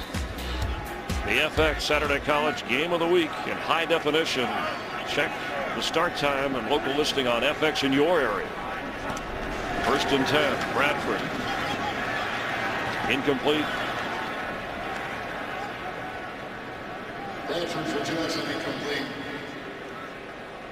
The Redskins defense has had quite a dramatic turnaround from last year, and this the 4th game of the leaders today. And you talked about a rookie who doesn't play like one, adjusting from Purdue, and Barry Cofield had the fumble recovery, the only turnover in the game so far. Rocky McIntosh has been all over the field. On 2nd and 10 for the Rams. Bradford. And that is in and out of the hands of Lance Kendricks, a catchable ball. You know, I mentioned what else can Bradford do? Well, if Bradford's getting rocked too in the pocket, I mean, he is hanging in there, knowing he's going to take a shot, waiting for his routes to develop downfield. And then while he's getting hit, he throws a good ball, and once again, it ends up on the turf. The only turnover, the fumble by Bradford. When the Rams have been on the negative side of the turnover battle, they've lost their last 40 straight games. Not good news. On 3rd and 10.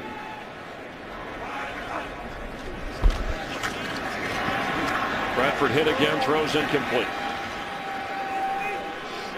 Kendricks, the intended receiver, and they were booing last week in the blowout home loss to Baltimore, and here comes look at the blood on his pants. Blues today. And he gets rocked in the hat here. Watch Cofield, who's going to work and then eventually get back inside here on Harvey Dahl, and he's going to go hat to hat, helmet to helmet on Sam Bradford.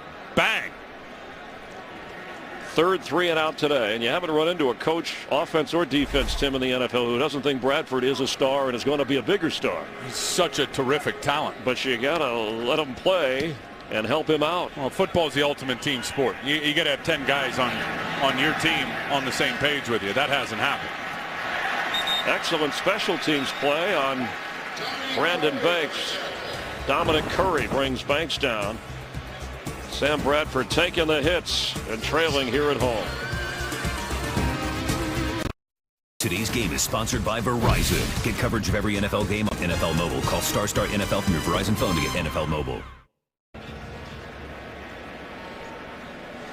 Jim Haslett dialing up the right calls on defense today. They've been outstanding. Just barely over 100 yards of total offense for the Rams. And I'm glad we showed those defensive leaders. What did Haslett tell us at the end of last year? I need a nose tackle and I need another outside linebacker.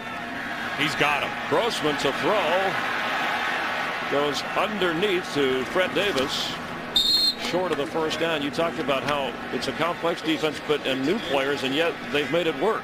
Well, I think they're really good teachers. I think Bob Slowick, the secondary coach, he was our defensive coordinator in Chicago when I was there. He's a really good teacher. And when you add guys like Otagwe, who are super smart and who have played a lot of football and have logged a lot of starts, it's an easier assimilation and transition when you try to get those guys up to speed. But it really is all about being a good teacher. Ryan Terrain, look out! Like a freight train to midfield. A 16-yard run. And Ben Lieber read it perfectly. He keyed the play. He read his keys. He diagnosed what it was. Ben Lieber jumped right up into the hole. Here's Lieber right here. He does everything right. He's going to get right in the hole to make the tackle. And what did you just say to me at the break? Watch, the Redskins are going to run it down their throats. Rex, well, I'll be surprised if Rex Grossman, that is a big man moving, has 30 passing attempts in this game when it's all said and done. Fantasy league players are saying, why did I play Terrain? 7th carry. He's already got over 90 yards. And the touchdown.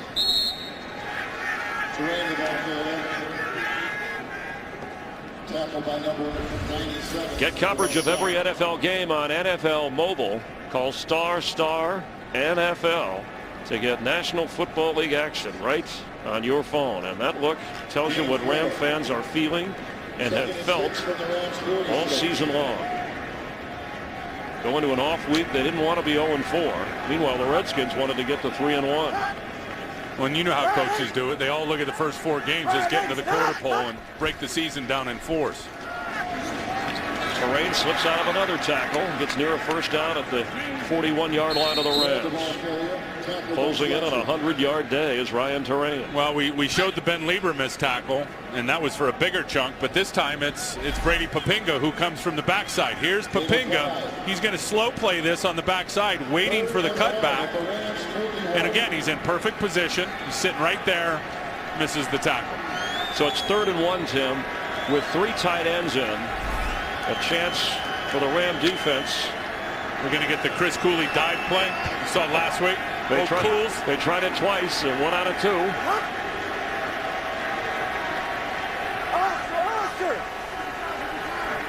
And Rex Grossman wants time.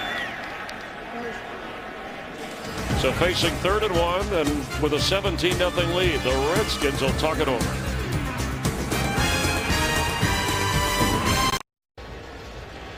Here in St. Louis, the eyes that says it all. I mean, he looks like he's in shock, like he's asking his brain answers and his brain's not providing anything. He also looks pretty steamed because he knows how important this game is for the entire season for the Rams. Meanwhile, Grossman has the football, and is he going to run for a first down?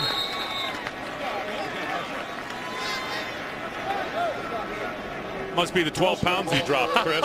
Well, I couldn't believe you were hitting him with that yesterday. Well, you were killing me. I did. He said he was focusing on improving his game mentally, and I asked about physically. He did get the first down. He said, I came in, to be honest, a little overweight with the lockout, And well, I like what you said first. I could lose a couple, but what do you think? We could all lose a few pounds. Then I looked at him. I said, Rex, are you out of shape or not? I felt bad. I went over in pregame. I said, I hope you weren't offended. He said, no, that's okay.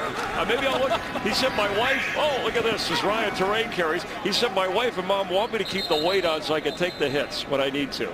But the important thing for Grossman, no turnovers today. And you know, Tim, you get the feeling with this defense that you've talked about and the running game of Mike Shanahan, if there's a steady hand from Grossman, this is a division contender and a playoff There's contender. no question about it. And I think they're very, very well coached. As we know, they've got a stable of running backs. Defensively, they're tremendously upgraded. It's really about Rex being more consistent other than streaky, and he has certainly got that in his repertoire.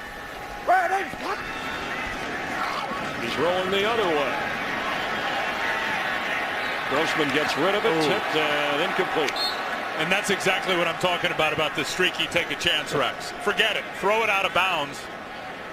Rolls all the way to his left. Yeah, you're up 17 points, and there's about 15 Ram defenders back to the inside. Gonna fake this way. Now he's going to come out to the left. And then now watch all the blue jerseys as he tries to squeeze this thing back inside. Now, he did say even if he was 20 pounds lighter, he wouldn't be that much quicker. He was always slow of foot. So at least he gives us a candid assessment on third down. They only need 3. Watch Moss. Moss is their third down crusher.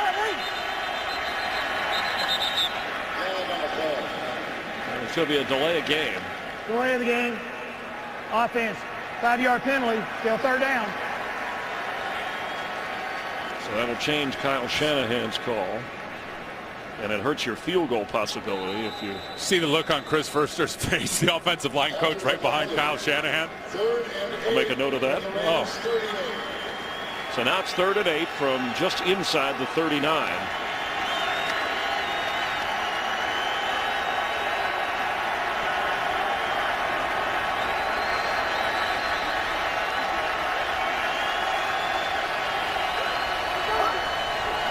Fumble. On it quick was Hightower. Looked like Grossman was not ready for the snap. The noise may have had something to do with it. Those fans that are here are loyal and angry. Yeah, Rex wasn't ready. Rex definitely wasn't ready. Will Montgomery turned around. Rex gave him the signal, and he figured Rex was ready to go. Then Rex looked out to the side, started patting his helmet to his wide receiver. Montgomery snapped it when he absolutely wasn't ready for the snap. Mr. Inside the 20. And Savraka does it again. There's a flag down back at the 45-yard line where the punter stood. I noticed it wasn't Pettis back there. It was Porter.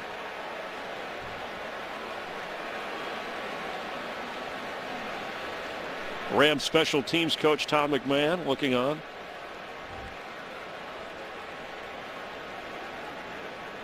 Waiting for the call. Holding. Number 24. Kicking team. 10-yard penalty. Repeat 4th down. Son DeJon Gomes, backup defensive back, so they're going to make him re-kick this.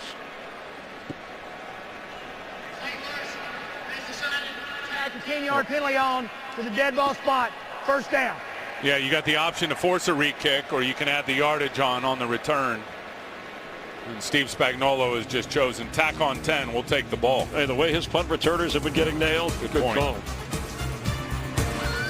Baseball's regular season had an unbelievable night of drama, and now the American League's 4 remaining teams will go to their brightest stars and try to get to that next level, the American League Championship Series, and get closer to the World Series. You'll see the ALCS and Fox's coverage of baseball's postseason Saturday, Game 1 of the ALCS, 7:30 Eastern, 6:30 Central on Fox. On first down, Steven Jackson. His 15th carry of the game, but trailing 17-0 at some point.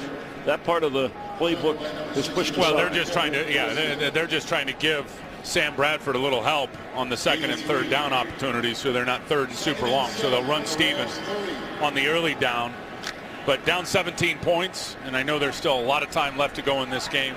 They're going to have to get to that passing part of the playbook heavily here. And that means Jim Haslett can dial up the blitz. Bradford keeps and is hit and goes down.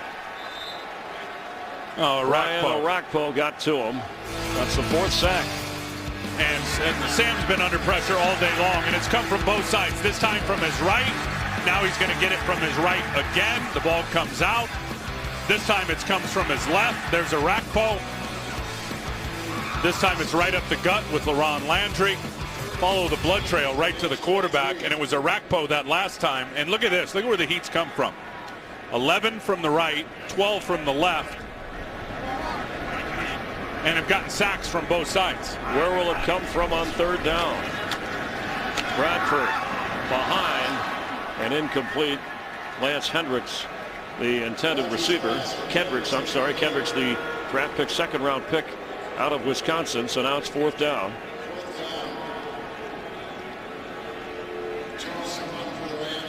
I mean, it's almost like when Sam releases the ball and distributes it, he knows his guys aren't going to catch it. Well, are they getting open? And if they do, can they hold on to the football? What's open in this league? Open in this league is a guy right on your hip, and the quarterback puts the ball in good location, and guess what? In traffic, you catch it and pull it down. That's pro football. Whistle blows before the snap, and this is another Ram penalty. False start, number 15, offense, 5-yard penalty, still fourth down. So that one's on Dominic Curry. 7th penalty of the game for the Rams, who came in with the second most yards penalized. Steve Spagnuolo tried to be positive. And not showing signs of a team ready to break out of their problems. And it's fair catch. They give him room, and he's at the 40, where the Redskins will take over the 42-yard kick. And Sam Bradford may have injured his hand. We'll watch closely as he's checking it out. Remember, he had a toe injury early in the season. And remember, he had a finger injury early in the season as well. And he definitely, that right hand, as he followed through, he came down and he hit Barry Cofield's hand with his throwing hand. And remember, it was that index finger on that throwing hand early in the year against Philadelphia that was a problem. And again, every snap last year, but A.J. Feely already spelled him earlier in one of the games this season. Hightower is back in. Gets across the 40. Let's get a game break. Let's check in again with Kurt Menefee. Well, the Lions need some help against the Cowboys today, and they get it from the former first-round pick to the Dallas Cowboys, Bobby Carpenter. Now a linebacker in Detroit picks off Tony Romo, takes it back 35 yards for the touchdown, and it gets him back in the game, 27-10 right now in the third. Chris and Tim. All right, thanks, Kurt. Redskins, Cowboys winning. The Eagles are winning. The Giants play later in the NFC East. And the Rams would hope to rally here. And he and that guy, Laurinaitis, were pretty good teammates. Carpenter and Laurinaitis at Ohio State. Excellent defense against the run as Chris Long ran down Ryan Torain. Chris Long wearing the number 91 this year. What happened to 72? He grew up, of course, in Virginia. That's Redskin territory. And it looks like LaRon Landry heading to the locker room for the Redskins. Check on that. Chris Long with three sacks so far this season. And could use one here. Yeah. And if this crowd responds to anybody, it's this dude right here, Chris Long, when he makes a big play. This crowd ignites. Blitz is on. They pick it up. Grossman throws and completes. That's Santana Moss. First down. First down, baby. Now, when he's dropping in a little zone pressure, they're bringing pressure from the other side. They have Chris Long drop to the flat, so he's in charge. Here's Chris Long right here. He's going to flash now. He's going to drop out to this area. He's in charge of anybody that comes in here as far as the receivers go. He's going to get right out to his little zone spot. There's his landmark. He already knows he's in trouble when Santana Moss stuck his foot in the ground and started peeling to the outside.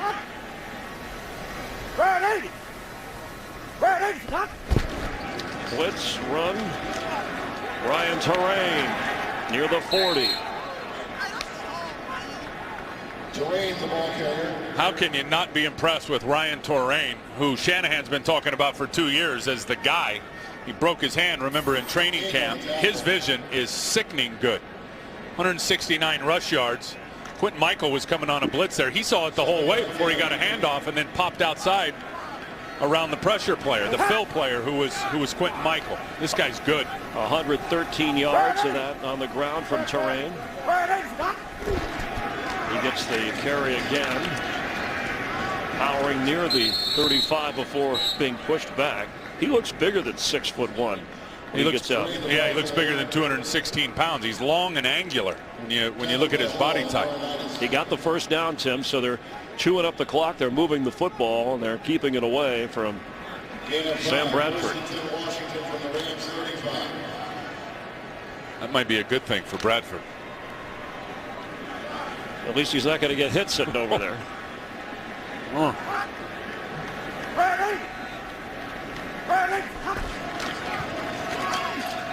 Terrain again. Down to the 30. A penalty flag comes in, and there's a Ram at the 40 who is slow getting up. James Hall. Holding, number 63, offense. 10-yard penalty, still first down. John Redskins center Will Montgomery. I'll back him up. That little shift in the offensive line from last year to this year has made a huge difference for Mike Shanahan and the Redskins. Moving Will Montgomery from left guard to center.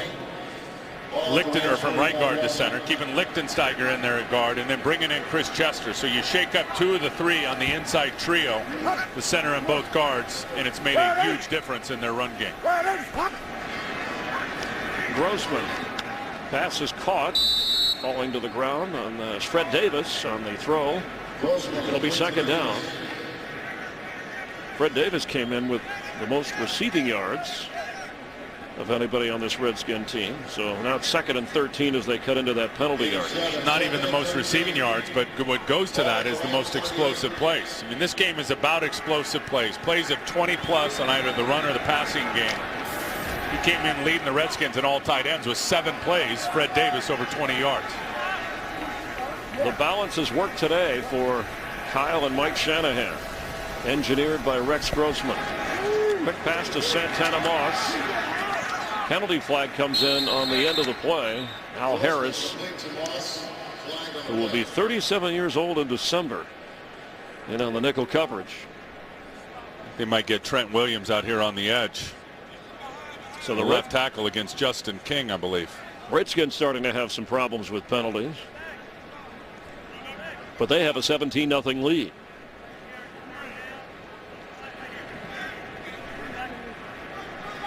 Holding, number 71, offense. 10-yard penalty, still second down. There's Trent Williams there, 71. Justin King, who he's trying to get his hands on. And just basically wraps his left arm around his neck and rips him out to the side. Ball back at the 46-yard line. Clock winding down here in the third quarter. And the clock, the enemy of the Rams. As Ryan Terrain remains the back. He came in after Hightower started, and Roy Halou gets 6 carries. Pass is complete. Sliding to the turf is Fred Davis. And that is the end of the third quarter. The Redskins 17, the Rams nothing. Fox NFL Sunday will continue after a break from your local Fox station.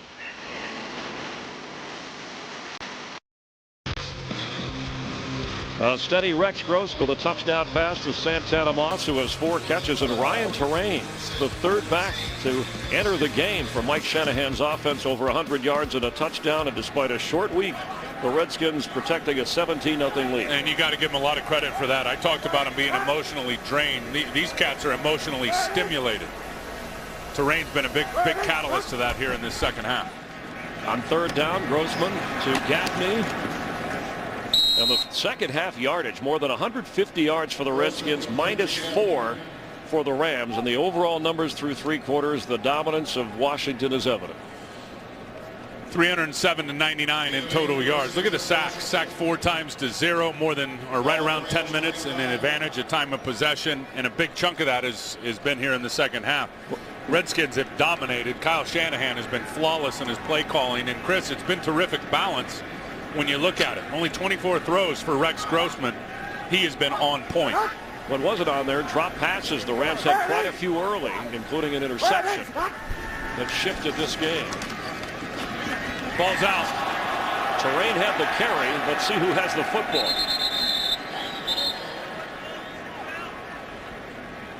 Redskins got it back. Looked like Terrain recovered his own fumble. He's going to cut it back on the zone to the right. Here he cuts it back, and Bannon was getting in on the tackle. Couldn't tell if he hit it with his helmet, but that ball just popped out. Yeah, it did. It looked like he hit it with either his shoulder or his helmet, and it just dislodged it from Ryan Terrain. Redskins have turned it over at least once in 17 straight games. So far, no turnovers here. Spagnola's team could have used that to try and get back in it.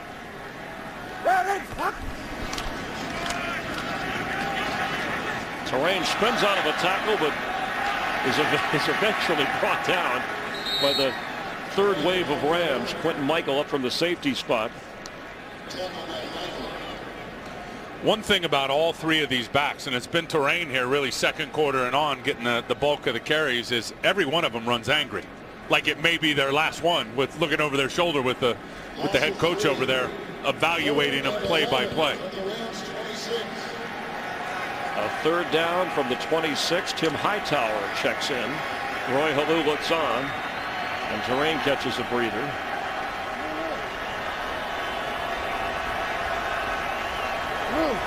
Watch Hightower in protection here. Oh. Intercepted through the hands and picked off by Justin King. And run down by Hightower.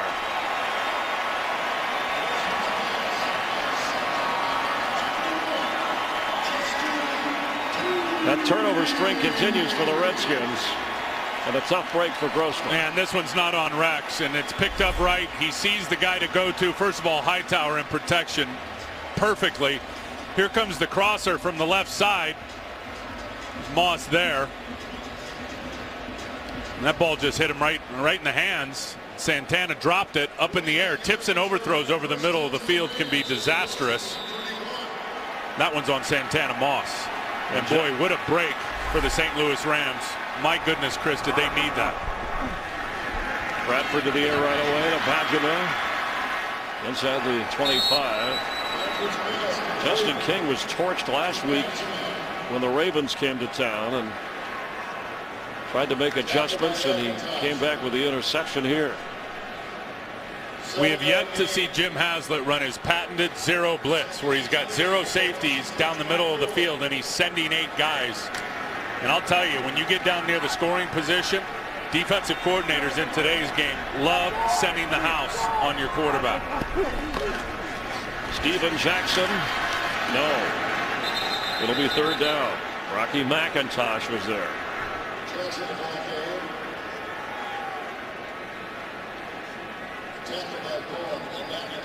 McIntosh has been incredibly good in this game. And you know how they play their 3-4 defense? A lot of times you'll hear, well, Rocky McIntosh, he doesn't fit in the 3-4. That's garbage, because I'll tell you how they play it. It's not like typical 3-4s where the guy's stacking behind the defensive line and waiting. These guys will hit you in waves. So their D-line, all 3 of those guys are a wave, and then the second wave is those linebackers getting horizontal and getting in on the play. 3rd and 2. Pass, caught, and stepped out of bounds, but it's a completion. That's only their second third down conversion, and a flag comes in after the catch from Denario Alexander. Boy, he looked like he was awfully close to stepping out of bounds as that ball was delivered. Personal foul, unnecessary roughness, 23 on the defense. Stuffed the player into the ground after the play. Half the distance to the goal. First down. D'Angelo Hall called for the penalty after a 15-yard gain on the completion. And let's watch the feet by Denario Alexander, and he cannot be the first guy back in to catch the ball. Oh, he caught it good, perfectly. He's in bounds. He's got 2 feet down. He's got possession of the ball. That's nice work. Looks like a little Dancing with the Stars move there. So their best scoring chance, and man, this Ram team and crowd needs it. Steven Jackson. No, he might lose a yard. And Reed Dowdy, the backup to LaRon Landry.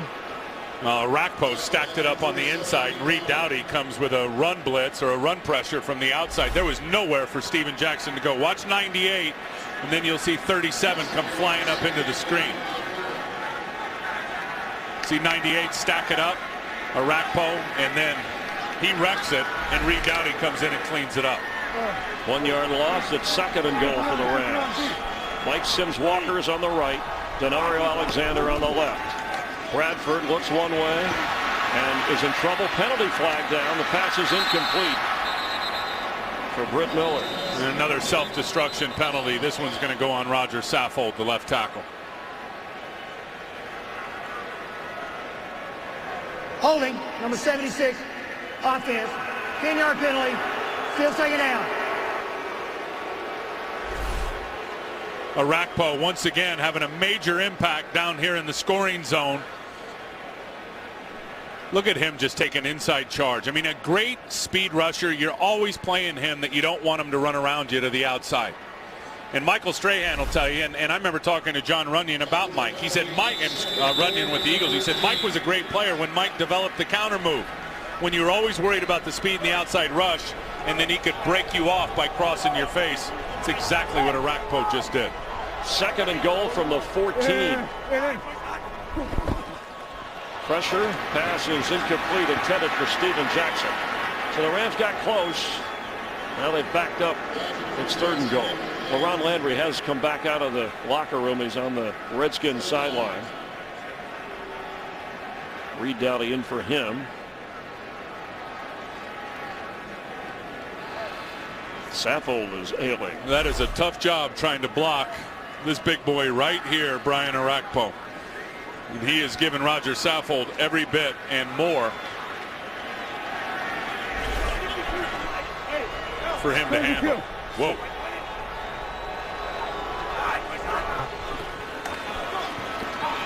Bradford end zone, no. Drop. Another catchable football. Lance Kendricks doesn't hold on, and it's 4th down. I don't care how skilled you are. I don't care what a great athlete you are, how good you look getting off the bus. When a guy delivers a strike, back shoulder, perfect ball location, you got to catch the football. Yeah.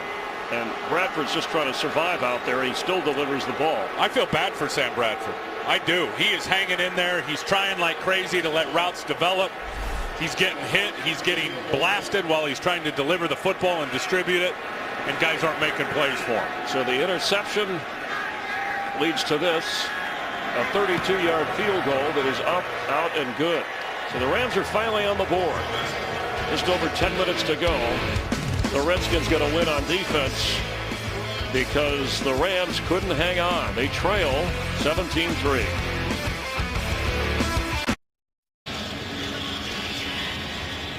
Sam Bradford 12 out of 26. No touchdowns, no picks. His receivers have not helped him at all. They came in as the leading the NFL in drop passes, and 5 of them today. Well, and 2 of them I think could have been touchdowns. Mike Sims Walker one early, and certainly that one there by Lance Kendricks. Brandon Banks on the return. Special teams tackle made short of the 15-yard line. Britt Miller on the play. Rams and Rex.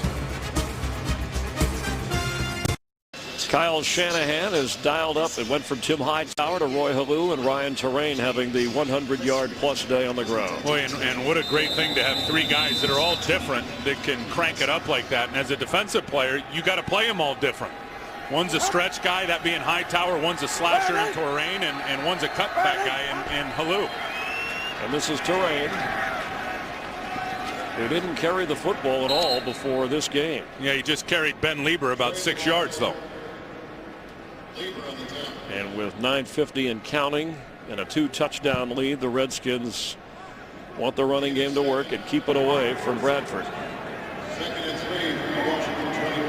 The Rams staring at 0-4 if they don't rally, and the Redskins looking to go to 3-1 when they hit the off week. And they did both of these teams with an off week next week.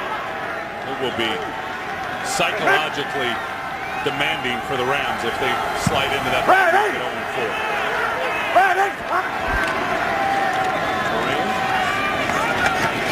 It'll be 3rd down. Let's get a game break. Here's Kurt Menefee. We mentioned in the pregame that Arian Foster told R.J. Glazer he's 100% this week.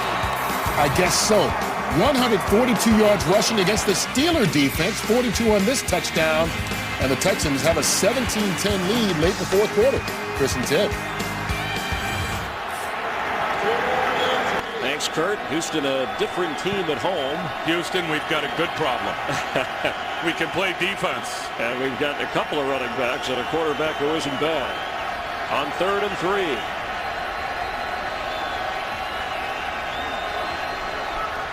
Grossman's pass could, it was in the hands of Hightower, and he dropped it. So it's 4th down. That was a big stop for this Ram defense if the offense can do something. 8:43 to go. Hightower, by the way, with 78 touches this year, has not lost a fumble. A couple of good defensive series, I should say, by the defense the last two. Remember, they got the pick on the last one, but they had also knocked it out on a fumble before that they didn't recover. So they've got their heads right over those last couple of series, refusing to lose. Defense hanging tough for the Rams. Ball takes a bounce, and it's picked up by Porter. We have not seen Pettis since a couple of tough hits, but after the 40-yard kick, the Rams take over on offense. Tim Ryan, Chris Myers here in St. Louis, and Mike Shanahan said on a short week, a wounded team at home that's desperate, you don't want to run into them. What do the Rams have left as much as they've been dominating? Well, they gotta get their quarterback protected. Or something bad's going to happen with an interception or a turnover. On 1st down. The catch is made. That's such a great throw. That's Austin Pettis. That is such a great throw. And that's why Sam Bradford was drafted #1 overall. I mean, when that guy is going to get it out on time and there's some rhythm and some synchronicity, he is going to deliver a strike. I'm loving this no huddle here, though, at the line of scrimmage now. Start pressing the envelope with 8 minutes to go. That's Denario Alexander, complete the other way. So Austin Pettis, the rookie, on the pickup, and then Josh Wilson there making sure Alexander didn't get more. A healthy 1st down pickup, and they're moving it to the line of scrimmage. You got to ask yourself why they didn't do this earlier in the game. It's such an effective tool, and watch what this does to the coverages for the Washington Redskins. It's going to make them generic. Pass is incomplete for Alexander. It'll be 3rd down and 4. And you think of Sam Bradford and everything he did at Oklahoma at the line of scrimmage. That's what he's going to do. He's going to stand at the line of scrimmage. He's going to get a great snapshot. When he gets up near the center, the defense has to get locked and loaded, ready to react. And when he gets himself in position, they got to be ready to play defense. So it's going to be a vanilla coverage, some type of 3-deep principle. He already knows what it is pre-snap. He'll get the ball out quick. Here comes pressure. He gets rid of it. And that's Austin Pettis fighting inside the 35 for a Ram 1st down. And he sees the pressure. And this is another thing. You get back there in shotgun. He's been looking at this and getting a snapshot of everybody. They come with the pressure. There's the little blitzer beater right there. And they're going to send the blitz from the inside. We'll beat it with an in-cut from Austin Pettis. Perfect. Pressure again is picked up. Pass complete. That was a tough catch. Mike Sims-Walker holds on at the 29-yard line. They rush to the line on 2nd down after a 6-yard pickup. This is 4-down range given the score and the clock. You should have started the game with this, Chris. They did against the Giants in week 2. Bradford going to have to get rid of that. It'll be 3rd down.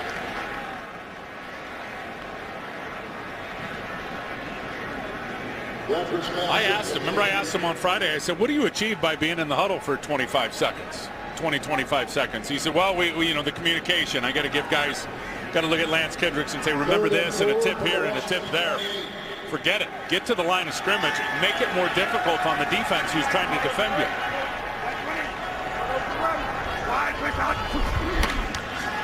He has time. A nice catch for a 1st down inside the 20. Austin Pettis has become the go-to guy on this drive. Remember, no Danny Amendola, no Greg Salas, a rookie receiver from Hawaii, both inactive. And not to mention, Chris, what else you do to a defense is you're in the no huddle. You're looking at the defense. You're getting a great snapshot, but because you're controlling the tempo, you get those pass rushers, those defensive linemen, with their tongues hanging out of their mouth, dragging, you know, because they get tired.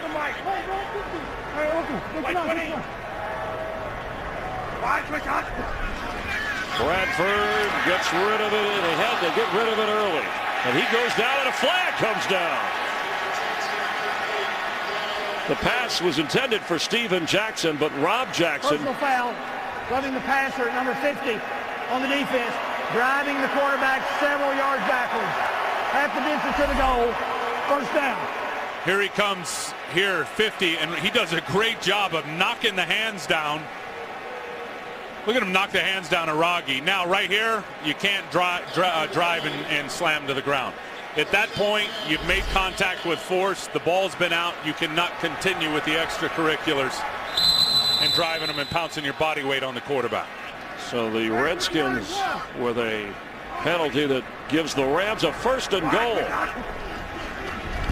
Sam Bradford, and almost it was hanging in the air for a possible interception, but out of the hands of Steven Jackson. Excellent coverage. That's great coverage by Josh Wilson. It'll be second and goal. Jackson's going to come here and then cut it back inside. Second and goal for the 10. Can't do any better than Josh Wilson did there. Got to get the ball in the end zone. The Rams trailing by 2 touchdowns.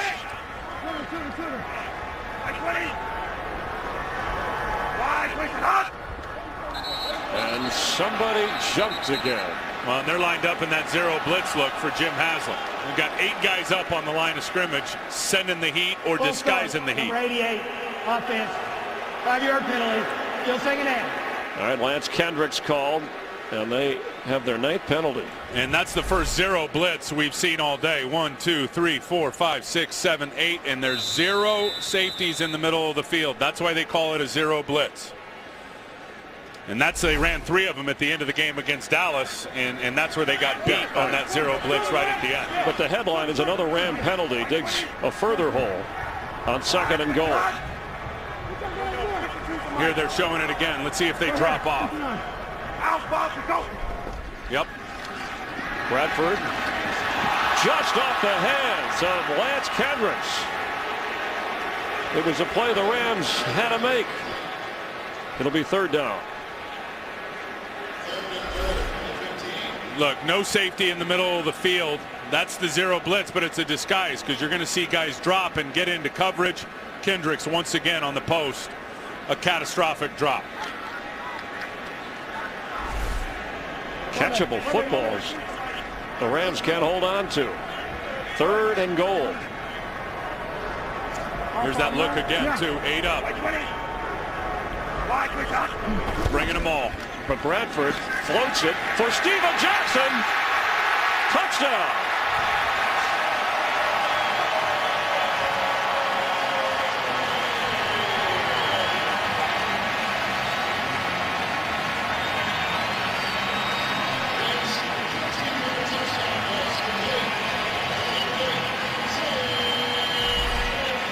Brian Arakpo, here he is. Here's Steven Jackson. He's just going to run out. Arakpo showing that he's coming. Now he's going to bail into coverage. He's just reading the release of the running back. If the running back releases like that, he's got to go cover him. If Steven Jackson stays in the block, he's going to rush. He was late on his read, and there's no way you can play catch-up on a running back like Steven Jackson. Very well executed play by the Rams. And the Redskin fans are saying we saw this once before on Monday night where we got burned. But well, that zero blitz is a feast or famine defense now. You're either going to feast or it's going to be a famine against you. And their official review every scoring play, of course, to make sure that Steven Jackson got into the end zone. We know the catch was made and he got to the goal line. So we'll take a closer look before it crosses. Arm down there. The ball looked like it had crossed the plane. It was ruled a touchdown on the field. After further review, let's hear what they came up with. After reviewing the play, the ruling on the field is confirmed. Touchdown. A 15-yard touchdown pass with the blitz on. Bradford to Steven Jackson, and yes. There it is. He's reaching out past the plane, over the plane, as his hip, and it looked like his hip and knee and arm were all simultaneous to the ground. But the ball had already crossed the plane of the goal line. As dominated as the Rams have been in this game. 5:45 to play. They're within a touchdown and an extra point, so that's reason to smile. Well, and you said it earlier, the defense is going to have to make a play, and they did. I mean, there have been 2 good series by the defense. They get the big interception by Justin King. They get it down into territory, got a field goal out of it. Then they get a nice stop, force a punt, and they're able to capitalize. Strap in and buckle down for Animation Domination, a whirlwind event. Don't miss a flurry of new episodes, part of one mind-blowing night. Animation Domination's whirlwind event. It starts tonight at 7 Eastern, 6 Central on Fox. I mean, if you think and take out all the drops and the self-destructive penalties, who knows what the score of this game is for the St. Louis Rams. And Sam Bradford has hung in there. You know he's tough. You know he's smart. And I don't think you onside here. I don't think you kick an onside kick at 5 minutes and 45 seconds to go down by a touchdown with as good as your defense has played the last 2 series. And now you put the pressure on Rex Grossman and the Redskin offense. Rams have all 3 of their timeouts remaining. 2 for Washington. Josh Brown, who has a field goal and an extra point to kick it to the very capable Brandon Banks. Deep in the end zone. He's going to down it. So the Redskins will take over on offense at the 20. Time for a game break. Here's Kurt. How about the Lions continuing their comeback? Courtesy of Calvin Johnson. Triple covered in the end zone. He still goes up and pulls this one in. Leaving 7th touchdown reception on the year. Lions once down by 24. That pulled it within 6 in the 4th quarter. Chris and Tim. Imagine if Sam Bradford had a receiver like Calvin Johnson. Megatron. What a game going on there. And a tight one here.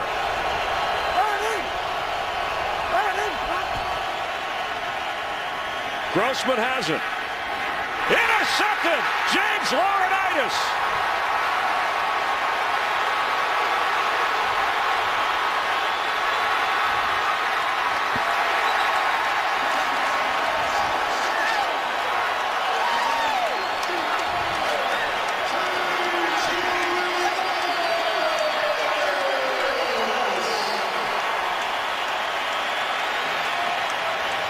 Somewhat of a surprising call, as good as they've been running the football. And Rex Grossman, here's Laurinaitis. He's going to get right into his zone, and Rex never sees him. Look at, there's the play action. Now he's going to turn and wheel to his drop, and right when he turns around, he's right in the throwing lane in front of Santana Moss and is able to pit. That is a great play by James Laurinaitis. Bad decision by Rex Grossman to throw that football. One of the better catches made by any Ram today. No question. A chance to tie after all that. Bradford has time and incomplete. He got hit as he let it go. How heads up is James Laurinaitis as he bites on the play action and then turns and wheels, and then this ball is on him just as he spins his head. That's all that study he does. He said they stayed late Thursday night with the defensive backs, the linebackers, to go over some of the things that they thought could help them with Rex Grossman late in the game. And Rex never saw him in the throwing lane. You got to love that for Laurinaitis, who's been dying a slow death out here today, because this guy lives the game. Penalty flag on a Jackson carry. And James Laurinaitis was the one who said we have to give the fans something to cheer about. No, you put a picture, a definition in a dictionary, and it'll have a picture of James Laurinaitis for linebacker. And for Rex, his 2nd interception after playing so steady through the first 2.5 quarters. On the offense, 2-man moving and not resetting. 5-yard penalty, still 2nd down. All right, so here go the Rams again with penalties. And Tim, how do you play this with a 7-point difference and 5:21 to go in terms of field goal going for it on 4th? Are you thinking 4 downs yet? No. I think you're thinking 4 downs. You got to get your touchdown. 2 field goals do you no good. You got to get your touchdown here. And Bradford goes down. That could change things. Stephen Bowen, 5th sack of the game for Washington.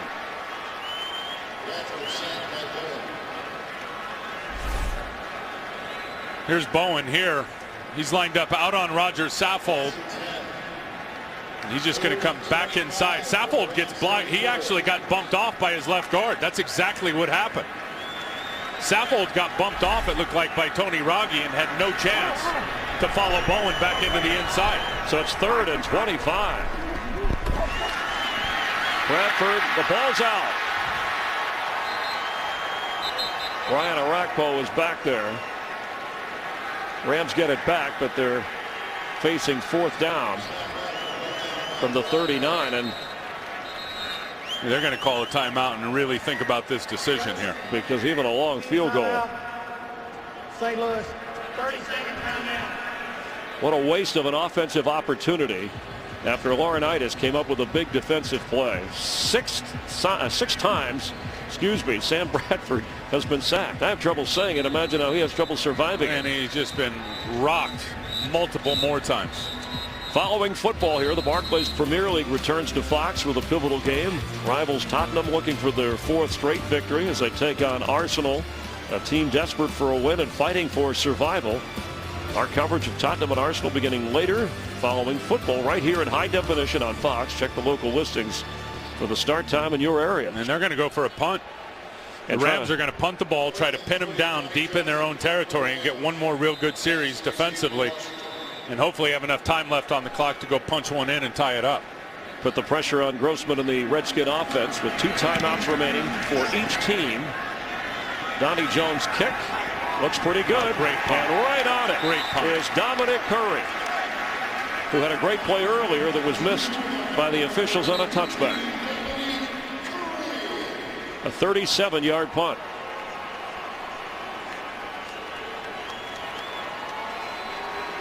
Redskins with a 17-10 advantage.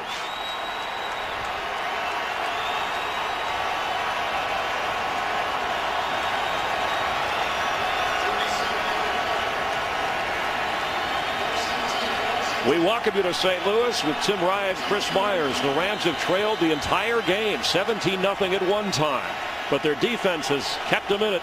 And now they have the Redskins pinned inside their own 5-yard line. 3 outstanding series, Chris, by their defense. Let's see if they can build on that here in the biggest drive of the game.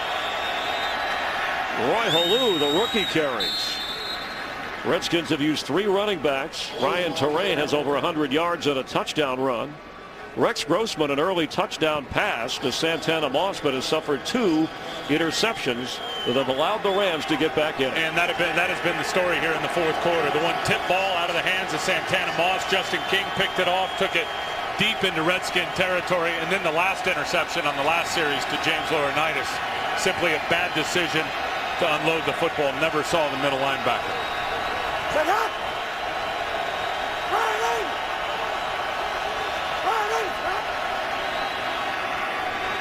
Halou. It'll be 3rd down. The Rams got to hit another timeout here. The Rams have hurt themselves with drop passes and penalties. Yet an outstanding defensive effort as they do call a timeout to preserve the clock. See the marker. Rams will have 1 timeout remaining. Yeah, there's the little chip right there, which is going to identify how many are left. Redskins have got 2 left. So now if you're Rex Grossman and the Redskins and Kyle Shanahan calling a play here.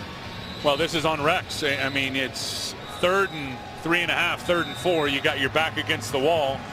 Do you play it safe? Do you try to make a play in terms of driving it, and taking a risk because you put it up in the wrong spot and it's an easy pick 6 if they get their hands on it? Look for Santana Moss, and I can guarantee you the St. Louis Rams will be looking for Santana Moss as well, who's been the 3rd down crutch for Rex Grossman. Redskins trying to hold on. Rams just trying to get a win and get back in it.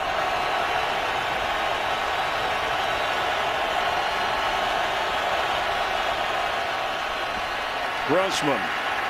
Incomplete. He had him too. He had Moss. He was open. 4th down.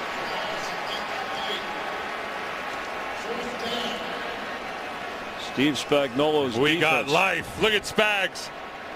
Steve Spagnuolo. He has not stopped coaching and grinding this whole game. And believe me, if you're just joining us, this thing was ugly up until about 7 or 8 minutes ago. And for those fans that have stayed to cheer the Rams, Sabraka from his own end zone has had a good day punting the ball for Quinn Porter, who's waving everybody away, and it's going to bounce. He's going to let it roll. And another big kick from Sabraka that goes to the 28-yard line of the Rams.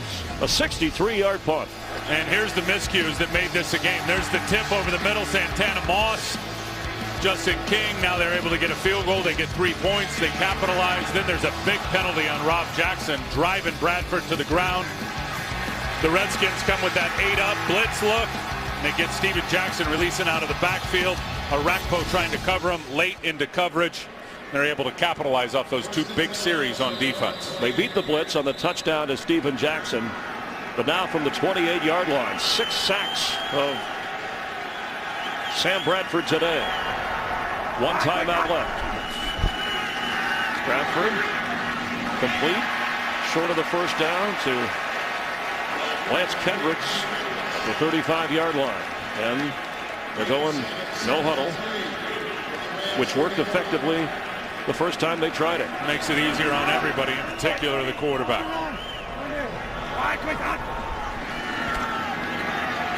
Batted in the air and incomplete. It'll be 3rd down. Barry Cofield, who had a fumble recovery that led to Redskin points, got his arms up. There's Cofield there, 96, who's been a great addition to this Redskin front. Swatting the hands down. I love that. And the good defensive linemen on the inside, as soon as they see that non-throwing hand come off by the quarterback, they know he's going to unload it. They get out of their rush, get their hands up, and get a block. Pressure coming. Bradford time completes for a 1st down. And that's Lance Kendricks, who's had some drops and some penalties. Former Ram Ashimago Atagwe in the Redskins secondary made the stop. Chris, they look like a different team in the no huddle with the fast passing game. And for those that tuned in late, the most pressured quarterback in the NFL is, you're watching him, Sam Bradford. For Alexander, incomplete.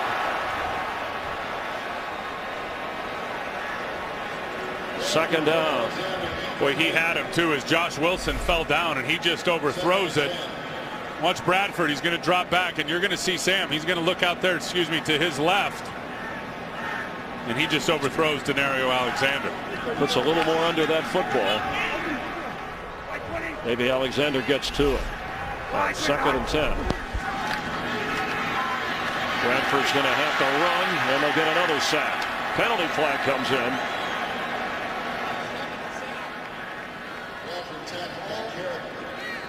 Let's see what the call is. That's sack number 7 in this game for the Washington Redskins. There's been holding penalties as well on the Rams.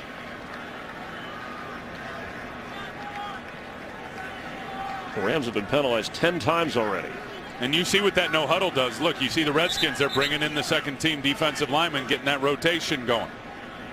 Look at the hands on the hips. The no huddle, the hurry up, is the greatest equalizer of pass rush in pro football. More people need to do it more often.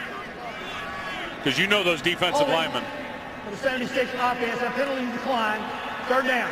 You know those defensive linemen, coordinators, pass rushers, they're all trying to chop the head off the dragon, that being the quarterback. So they refuse the penalty, leaving them 2 downs to get the first. They have to get to the 48 of Washington. I know.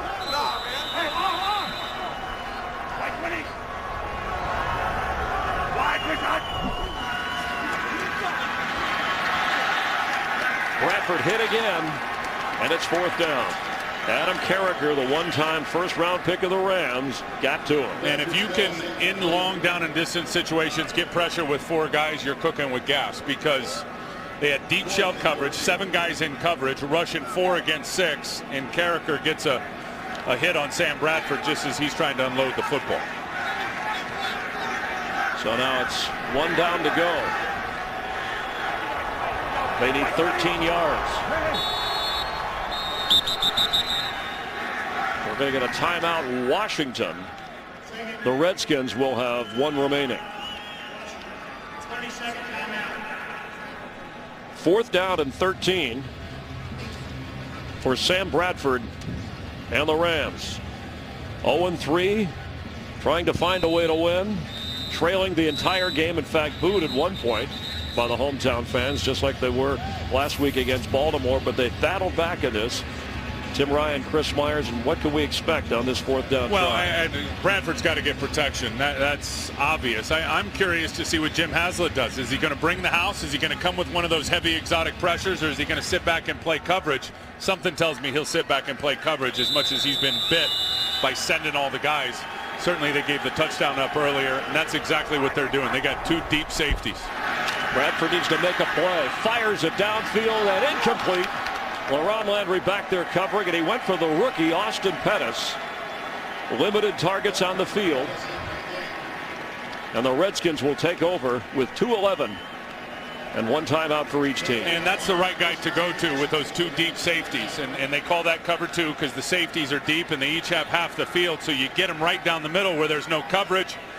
Pettis was all over it, ran a good route. Sam Bradford simply overthrew him. Remember, Danny Amendola inactive, so Pettis helped out on returning punts. Had 4 catches in the game. When they went to him in the second half, he was productive. And Ryan Terrain, 124 yards and a touchdown, is the back. Knocked down right away, but the clock will be a problem for the Rams. And really, Chris, the Rams have no one to blame but themselves. Honestly, I mean, they have self-destructed in this game with the drops, with the penalties. They've consistently shot themselves in the foot. Take a deep look in the mirror. Rams have used their last timeout with Tim Ryan, Chris Myers, and our crew here in St. Louis. They trailed 17-0, battled back to get within 7, and just turned the football over on downs when Sam Bradford's throw on 4th and 13 was incomplete. He's been sacked 7 times by the Redskin defense. Bradford a touchdown pass to Steven Jackson. But Ryan Terrain, 125 yards rushing and a touchdown run, has helped the Redskins hold on to the lead. Terrain carries again. Hightower did get the start. Roy Halou came in. And Terrain has carried the load. We have reached the 2-minute warning in St. Louis. It's the Redskins 17 and the Rams 10. The Redskins, who have owned this game from the start, facing a huge 3rd down and 3. They can lock things up. Yeah, they got to run the football here and chew time off the clock. They're in field goal range. This is going to be a run. The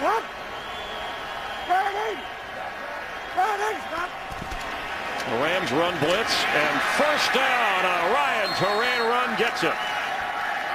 And that's the game. Now the Redskins can watch the clock roll. Position. That's right.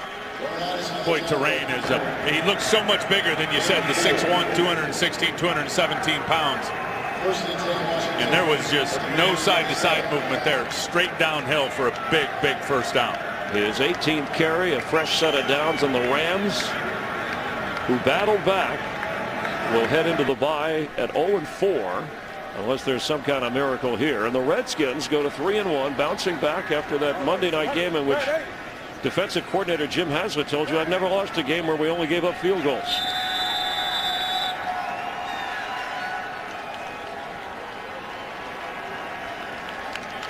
There is Jim Haslett, former Ram coach, interim head coach and coordinator. You know why he said he didn't get hired here, right? For that guy right there, Steven Jackson.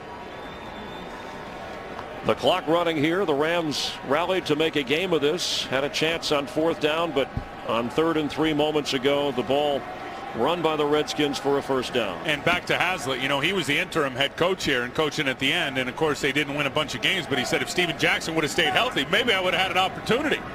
Steve Spagnuolo might make that same argument. Jackson hurt game 1 in the loss to the Eagles. Back here with a touchdown catch.